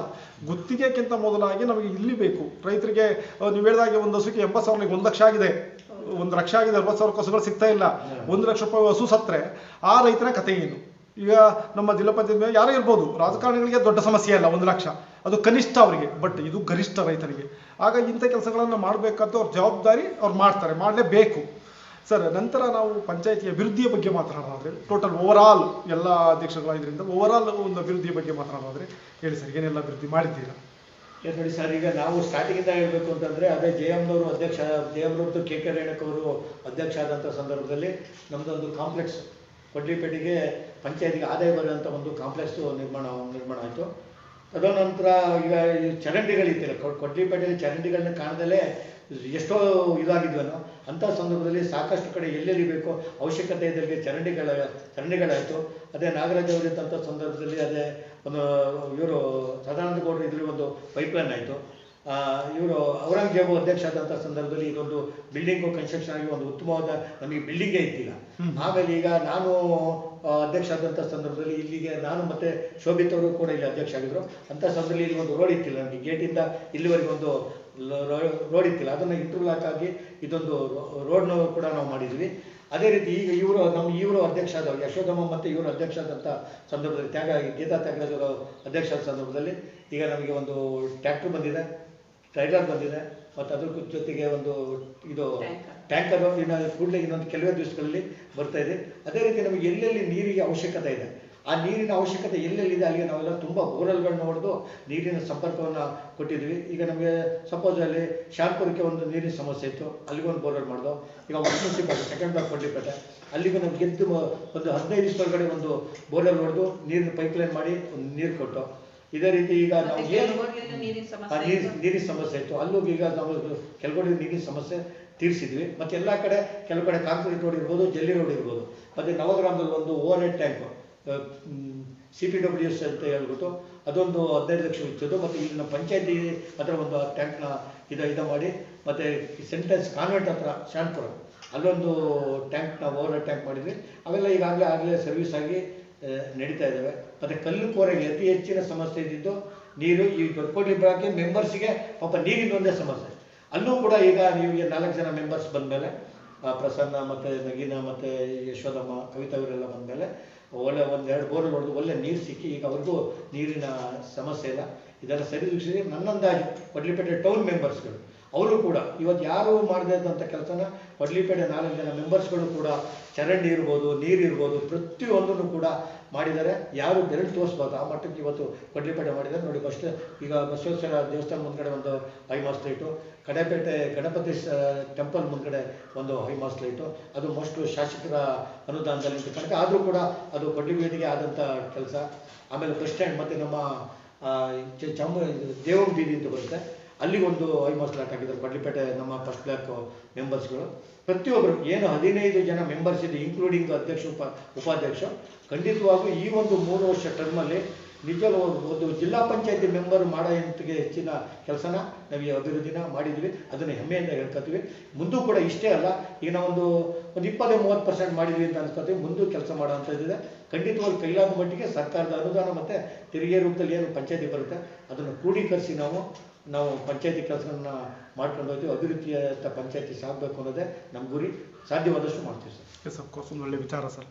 ಸರ್, ನಂತರ ಏನಾಗ್ತದೆ ಅಂದರೆ ಇಲ್ಲಿ ಆಡಳಿತ ವರ್ಗ ಪ್ಲಸ್ ಅಧಿಕಾರಿ ವರ್ಗ 2 ಇರುತ್ತೆ. ಇಲ್ಲಿ 2 ಕೂಡ ಅಂದರೆ ಆಲ್ಮೋಸ್ಟ್ ಆಲ್ ಪಂಚಾಯತಿ ಸರಿ ಇರುತ್ತೆ. ಕೆಲವೊಂದು ಪಂಚಾಯತಿಗಳಲ್ಲಿ ಇದೊಂದು ಕಿತ್ತಾಟ ಇರುತ್ತೆ. ಯಾಕೆಂದರೆ ಅಧ್ಯಕ್ಷ ಹೇಳಿದ PDO ಮಾಡಲ್ಲ, PDO ಹೇಳಿದ ಇದಕ್ಕೆ ಅಧ್ಯಕ್ಷ ಸೈನ್ ಹಾಕಲ್ಲ. ಇದು ದೊಡ್ಡ ಒಂದು ರೀತಿ ಕಿತ್ತಾಟ. PDO ನಂದೇ ಆಗಬೇಕು ಅನ್ನೋ ಥರ, ಅಥವಾ ಅಧ್ಯಕ್ಷ ನಾನಾಗಬೇಕು, ಅಥವಾ ಅಲ್ಲಿ ರಾಜಕಾರಣ ಇವೆಲ್ಲವೂ ಬರ್ತವೆ. PDOನ ಯಾವುದೋ ಒಂದು ಪಕ್ಷದ ರಾಜಕಾರಣಿ ಆಗಿರ್ತಾನೆ, ಇವರು ಯಾವುದೋ ಒಂದು ಪಕ್ಷವನ್ನು ಬೆಂಬಲಿಸ್ತಾ ಇರ್ತಾರೆ. ಆ ಸಂದರ್ಭದಲ್ಲಿ ಎಳೆದಾಟ ಮಾಡ್ತಕ್ಕಂಥದ್ದು. ಸೊ ನಿಮ್ಮ ಪಂಚಾಯತಿ ಸಿಬ್ಬಂದಿ ಮತ್ತು ನಿಮ್ಮ ಆಡಳಿತ ವರ್ಗದ ಏನು ಸಂಬಂಧದ ಬಗ್ಗೆ ನಾವು ಮಾತನಾಡೋದ್ರೆ ಸರ್, ಆ ಥರ ಗೊಂದಲಗಳು ನಮ್ಮಲ್ಲಿ ಏನು ಇಲ್ಲ ಅಂತ ನಾನು ಹೆಮ್ಮೆಯಿಂದ ಹೇಳ್ಕೊತೀನಿ. ಕೆಲವೊಂದು ಟೈಮಲ್ಲಿ ಈಗ ಏನದು ನಮ್ಮ PDOಗಳಿಗೆ ಇಲ್ಲಿ ಒಂದು ಒತ್ತಡ ಏನಂತಂದರೆ ಸರ್, ಇಲ್ಲಿ ಅಂತಲ್ಲ, ಯಾವುದೇ ಪಂಚಾಯತಿ PDOಗಳಿಗೆ ಸರ್ಕಾರ ಇಲ್ಲಿಗೆ ನಮ್ಮನ್ನು ಅವ್ರನ್ನ ಒಂದು ನಿಯೋಜನೆ ಮಾಡಿರ್ತಾರೆ. ಇಲ್ಲ ಡೆಪ್ಯುಟೇಷನ್ ಆಗಿರ್ತಾರೆ, ಇಲ್ಲ ಪರ್ಮನೆಂಟ್ ಆಗಿ ನಿಯೋಜನೆ ಮಾಡಿರ್ತಾರೆ. ಪರ್ಮನೆಂಟ್ ಆಗಿ ನಿಯೋಜನೆ ಮಾಡಿದಂಥ ಪಂಚಾಯತ್ಗಳು ಸುಗಮವಾಗಿ ನಡ್ಕೊಳ್ತವೆ. ಆದರೆ ಡೆಪ್ಯುಟೇಷನ್ ಹಾಕಿರ್ತಾರೆ ಅಂಥ ಸಂದರ್ಭದಲ್ಲಿ ವಾರಕ್ಕೆ 3 ದಿವಸ ಮೀಟಿಂಗು, KDB ಮೀಟಿಂಗು, ಖಂಡಿತ. ಜಿಲ್ಲಾ ಪಂಚಾಯತಿ ಮೀಟಿಂಗು, ಈ ತರ ಆದ್ರೆ ಆ ಪಂಚಾಯತಿನ ಅವನು ಅಭಿವೃದ್ಧಿ ಪಡಿಸೋದು ಎಲ್ಲಿ? ಆ PDO ಅವರು ಅಲ್ವಾ? ಈಗ ಕರ್ದರಿಗೆ ಮೀಟಿಂಗ್ ತಪ್ಪಿಸ್ಕೊಳ್ಳಂಗಿಲ್ಲ, ಇಲ್ಲಿ ಸಾರ್ವಜನಿಕವಾಗಿ ಕೆಲಸ ಮಾಡಂಗಿಲ್ಲ. ದಿವಸ ಸಾರ್ವಜನಿಕರು ಬರ್ತಾರೆ, ಎಲ್ಲಿ PDO ಮೀಟಿಂಗ್ ಹೋಗೋರು, ನಾಳೆ ಬರ್ತಾರೆ PDO ಇಲ್ಲಿ ಇವತ್ತಿಲ್ಲಿ ಬ್ಯಾಡ್ ಬಟ್ಟೆ ಡೆಪ್ಯುಟೇಷನ್ ಅವರು ಅಂದಾಗ ಅವ್ರ ಪರಿಸ್ಥಿತಿ ಏನು? ಆಗ ಸಾರ್ವಜನಿಕರಿಗೆ ನಿಂದನೆಗೆ ಒಳಗಾಯ್ತೀವಿ. ಯಾರು? ಪಂಚಾಯತಿಯವರು. ಅದರಿಂದ ಸರ್ಕಾರ ಇವತ್ತೇನು ಮನೆಗೆ ಒಂದು 3 ತಿಂಗಳಿಂದಲೂ ಹೇಳ್ಕೊಂಡು ಬರ್ತಾ ಇದ್ದಾರೆ, ಎಲ್ಲ PDOಗಳು ಸೆಕ್ರೆಟರಿಗಳನ್ನ ನಾವು ಫಿಲಪ್ ಮಾಡ್ತೀವಿ. ಮೊದಲು ಸರ್ಕಾರ ಆ ಕೆಲಸ ಮಾಡಬೇಕು. ಇವತ್ತು ನಾನು ಹೇಳ್ತೀನಲ್ಲ, ಇವತ್ತು ಪಂಚಾಯತಿಗಳು ಅಭಿವೃದ್ಧಿ ಆಗಬೇಕು ಅಂತಂದ್ರೆ ಆಯಾ ಪಂಚಾಯತಿಗಳಿಗೆ ಪರ್ಮನೆಂಟು PDOಗಳು ಇರಬೇಕು, ಮತ್ತೆ ಮೂಲ ಸ್ಥಾನದಲ್ಲಿರಬೇಕು, ಕೇಂದ್ರ ಬಿಂದುವಲ್ಲಿ ಇರಬೇಕು. ಅವ್ರು ಎಲ್ಲಿಂದಲೋ ಬರೋದು ಇದೆಯಲ್ಲ, ಈಗ ನಮ್ಮ PDO ಬಗ್ಗೆ ಹೇಳ್ತೀನಿ, ಅವರು ಕುಶಾಲರಿಂದ ಅಪ್ ಡೌನ್ ಮಾಡ್ತಾರೆ. ಪಂಚಾಯತಿಗೆ ಬರೋಕ್ಕೆ 11 ಗಂಟೆ 10 ಗಂಟೆ ಆಗುತ್ತೆ. ತಪ್ಪು ಅವ್ರದಲ್ಲ, ಹೊರಟಿರ್ತಾರೆ, ದಾರಿಯಲ್ಲಿರೋ ತೊಂದರೆಗಳು ಬರ್ತವೆ. ಆಮೇಲೆ ಈಗ ಅವರು ಅಷ್ಟು ದೂರ ಹೋಗ್ಬೇಕು ಅಂದ್ರೆ ಸಂಜೆ 4 ಗಂಟೆ ಓಡಬೇಕು. ಪಂಚಾಯತಿಗೆ 1 ಗಂಟೆ ಕೆಲಸ ಹೋಯ್ತು, ಬೆಳಿಗ್ಗೆ 1 ಗಂಟೆ ಕೆಲಸ ಹೋಯ್ತು, ಎಲ್ಲಿ ಈಗ ಪಂಚಾಯತಿಗೆ ಲಾಸ್ತಾನೆ ಅದು. ಅದಕ್ಕೆ ಸರ್ಕಾರ ಈ ನಿಟ್ಟಿನಲ್ಲಿ ಯೋಚನೆ ಮಾಡಿ ದಯವಿಟ್ಟು ಪ್ರತಿ ಪಂಚಾಯತಿಗೂ ಪರ್ಮನೆಂಟು PDOಗಳನ್ನ ಕೊಡಬೇಕು.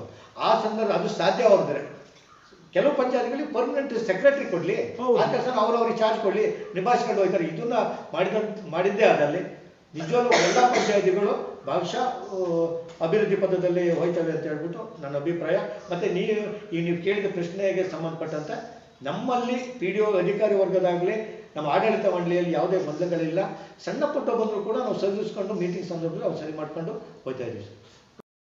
15 ಜನ ಮೆಂಬರು ಸಹಕಾರ ಕೊಡ್ತಾ ಇದ್ದಾರೆ ನನಗೆ ಎಲ್ಲ ಕೆಲಸಗಳಲ್ಲೂ, ಎಲ್ಲ ಇದರಲ್ಲೂ ನನಗೆ ಮೀಟಿಂಗ್ಗಳಲ್ಲಿ ಮತ್ತು ಕೆಲಸ ಕಾರ್ಯಗಳಲ್ಲಿ ಮತ್ತು ಯಾವುದೇ ಜವಾಬ್ದಾರಿ ಇದ್ರೂ ನಾವು ಶೇಖರಣೆ ಮುಖಾಂತರ ಕೇಳಿಕೊಂಡು, ಅವರು 6ನೇ ಬಾರಿ ಗೆದ್ದಿರೋದ್ರಿಂದ ನಮಗೆ ಅನುಭವ ಕಮ್ಮಿ ಇರೋದ್ರಿಂದ ಅವ್ರ ಹತ್ರ ಕೇಳಿಕೊಂಡು ಎಲ್ಲ ಕೆಲಸಗಳನ್ನು ಮಾಡ್ಕೊಡೋಕ್ಕೆ ಅವಕಾಶ ಕೊಡ್ತಾ ಇದ್ದಾರೆ.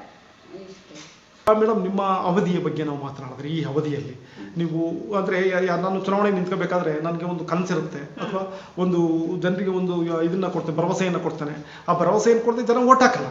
ಸಾಮಾನ್ಯವಾಗಿ ಗೊತ್ತು, ಈಗ ನಿಮಗಿಂತ ಕೆಲಸ ಮಾಡ್ಕೊಡ್ತೀನಪ್ಪ ಅಥವಾ ಇದನ್ನ ಮಾಡ್ತೇನೆ ನೀವು ಮತ ಕೊಟ್ಟು, ಇದೆಲ್ಲ ಸಾಮಾನ್ಯವಾಗಿ ಕೇಳಿರ್ತಾರೆ. ಸೊ ಗ್ರಾಮ ಪಂಚಾಯತಿ ಲೆವೆಲಲ್ಲಿ ನಿಮ್ಮ ಕನಸು, ನೀವು ಚುನಾವಣೆ ನಿಂತ ಕನಸಿರುತ್ತೆ, ನಾನು ಗ್ರಾಮ ಪಂಚಾಯತಿ ಮೆಂಬರ್ ಆದರೆ ಅಥವಾ ಅಧ್ಯಕ್ಷ ಆದರೆ ಇದೆಲ್ಲ ಮಾಡಬೇಕು ಅಂತ. ಹೌದೌದು.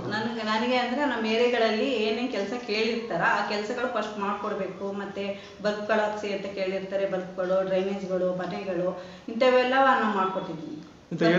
ಕೇಳಿದವೆಲ್ಲ ಮಾಡ್ಕೊಟ್ಟಿದೀವಿ ನಾವು. ಆದ್ರೆ ನಮ್ಮ ಏರಿಯಾದಲ್ಲಿ ಇರೋದೆಲ್ಲ ತುಂಬಾ ಬಡವರು, ಅಂತವ್ರಿಗೆ ಮನೆಗಳು ಕೊಡೋದು, ಬಲ್ಬ್ಗಳು ಹಾಕ್ಸೋದು. ಮೇನ್ ಇರೋದೇ ಆನೆಗಳು ಬರೋದು ನಮ್ಮ ಏರಿಯಾ, ಚಾನ್ಪುರ, ಅಂಬಪುರ, ಕೆಲಗೋಡ್ಲಿ, ಅಲ್ಲಿ. ಹಂಗಾಗಿ ಅಲ್ಲಿಗೆ ಬಲ್ಬು, ಐಮಾಸ್ ಲೈಟು ಇವೆಲ್ಲ ನಾವು ಮಾಡಿದ್ದೀರಾ. ಅಭಿವೃದ್ಧಿ ವಿಚಾರದಲ್ಲಿ ರಾಜಿ ಇಲ್ಲ. ನಂತರ ಇನ್ನೊಂದಿನ ಅಧ್ಯಕ್ಷರಾಗಿ ನಿಮ್ಮ ಎಲ್ಲ ಮೊದಲು ಹೇಳ್ತಿದ್ರಿ, ನಿಮ್ಮ ಎಲ್ಲ ಸದಸ್ಯರು ಮತ್ತು ನಿಮ್ಮ ಆಡಳಿತ ಮಂಡಳಿಯ ಸಂಬಂಧದ ಬಗ್ಗೆ ನಾವು ಮಾತನಾಡೋದ್ರೆ ಹೇಗಿದೆ? ನಿಮಗೆ ಸಂಬಂಧ ಹೇಗೆ ಇಟ್ಕೊಂಡಿದ್ದೀರಾ? ಎಷ್ಟು ಚಂದವಾಗಿ ಇದೆ ನಿಮ್ಮ ಸಂಬಂಧ, ಹೇಳ್ಬೋದಾ? ಅಲ್ಲ, ಎಲ್ಲರೂ ನನ್ನನ್ನು ಚೆನ್ನಾಗಿ ಅಧ್ಯಕ್ಷರ ಮೀಟಿಂಗಿಗೆ ಕರೆದಾಗೆಲ್ಲ ಬರ್ತಾರೆ. ನನ್ನ ಸಂಬಂಧ ಅವ್ರ ಜೊತೆ ಚೆನ್ನಾಗಿದೆ, ಅವ್ರ ಸಂಬಂಧ ನನ್ನ ಹತ್ರ ಚೆನ್ನಾಗಿದೆ. ಹಾಗಾಗಿ ನಾನು ಎಲ್ಲರ ಜೊತೆ ಚೆನ್ನಾಗಿದ್ದೀನಿ ಅಂತ ಹೇಳಿ.